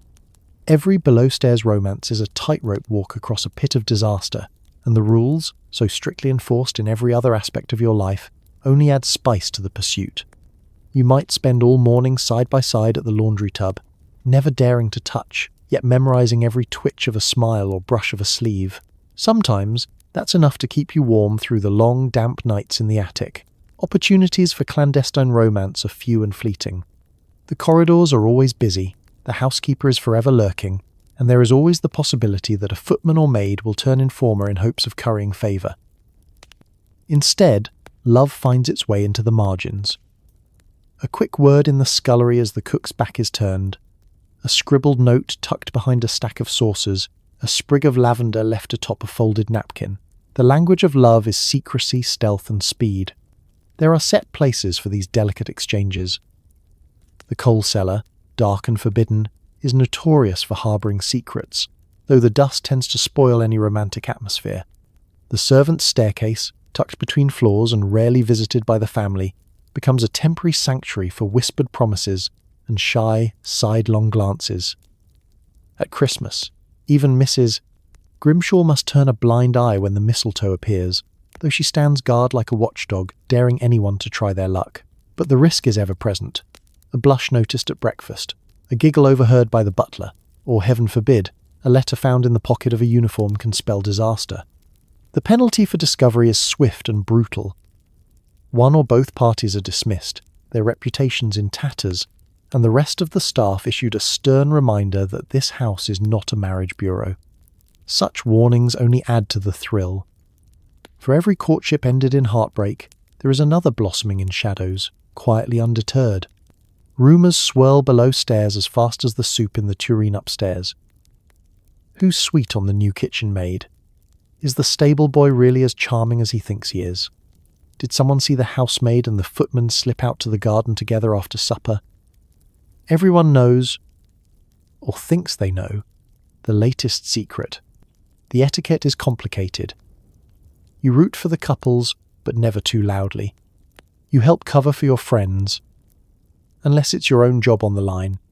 In truth, these romances are about more than just stolen kisses. They are an act of rebellion, a small private resistance against a world determined to keep you invisible and obedient. For a moment, you become more than just a servant. You become a person who can choose, hope, and dream, even if the odds are stacked against you.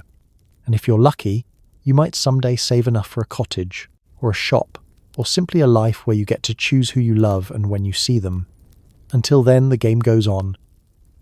The bells ring, the chores pile up, and you steal your moments where you can, careful to keep one ear open for Mrs. Grimshaw's footsteps. It's dangerous, foolish, and utterly irresistible. For in the rigid world of Victorian service, love is the one rule everyone secretly hopes to break. So you made it. One entire day in the stiff-collared, sleep-starved, perpetually polite shoes of a Victorian servant. Your feet ache. Your hands smell like metal polish and regret. And the closest thing you had to a break was hiding in the broom closet for exactly 45 seconds, just enough time to remember you once dreamed of owning a bakery, or maybe just sleeping in. As you finally collapse onto your straw-stuffed mattress, attic rafters creaking overhead, and someone snoring beside you like a malfunctioning steam engine, it's worth pausing to honour the real people who did all this for years. The servants who ran these great houses with nothing but battered boots, stubbornness, and the unshakable ability to keep smiling, even as the laundry pile grew taller than the furniture. They polished, scrubbed, and endured the kind of indignities that would make a modern HR department burst into flames, all while hoping for little more than a quiet moment and maybe a leftover biscuit from the dinner tray. Their days were long, the rules absurd, and the thanks rarely spoken. But the resilience that kept them going, their hope, humour, and knack for finding small joys in the chaos, still echoes through the attic beams and scuffed floorboards of every old house. So tonight, as you settle into your clean, warm bed, with no bells to answer and no one expecting you to starch a single collar before dawn, maybe whisper a quiet thank you to those long-ago workers. Because history isn't just grand adventures and famous names, it's the story of ordinary people outlasting extraordinary nonsense day after day so that someone else could have the luxury of never noticing how hard life really was. Sleep well, and may your dreams be free of scullery chores, surprise inspections, and the terrifying sound of a call bell in the dark. Good night.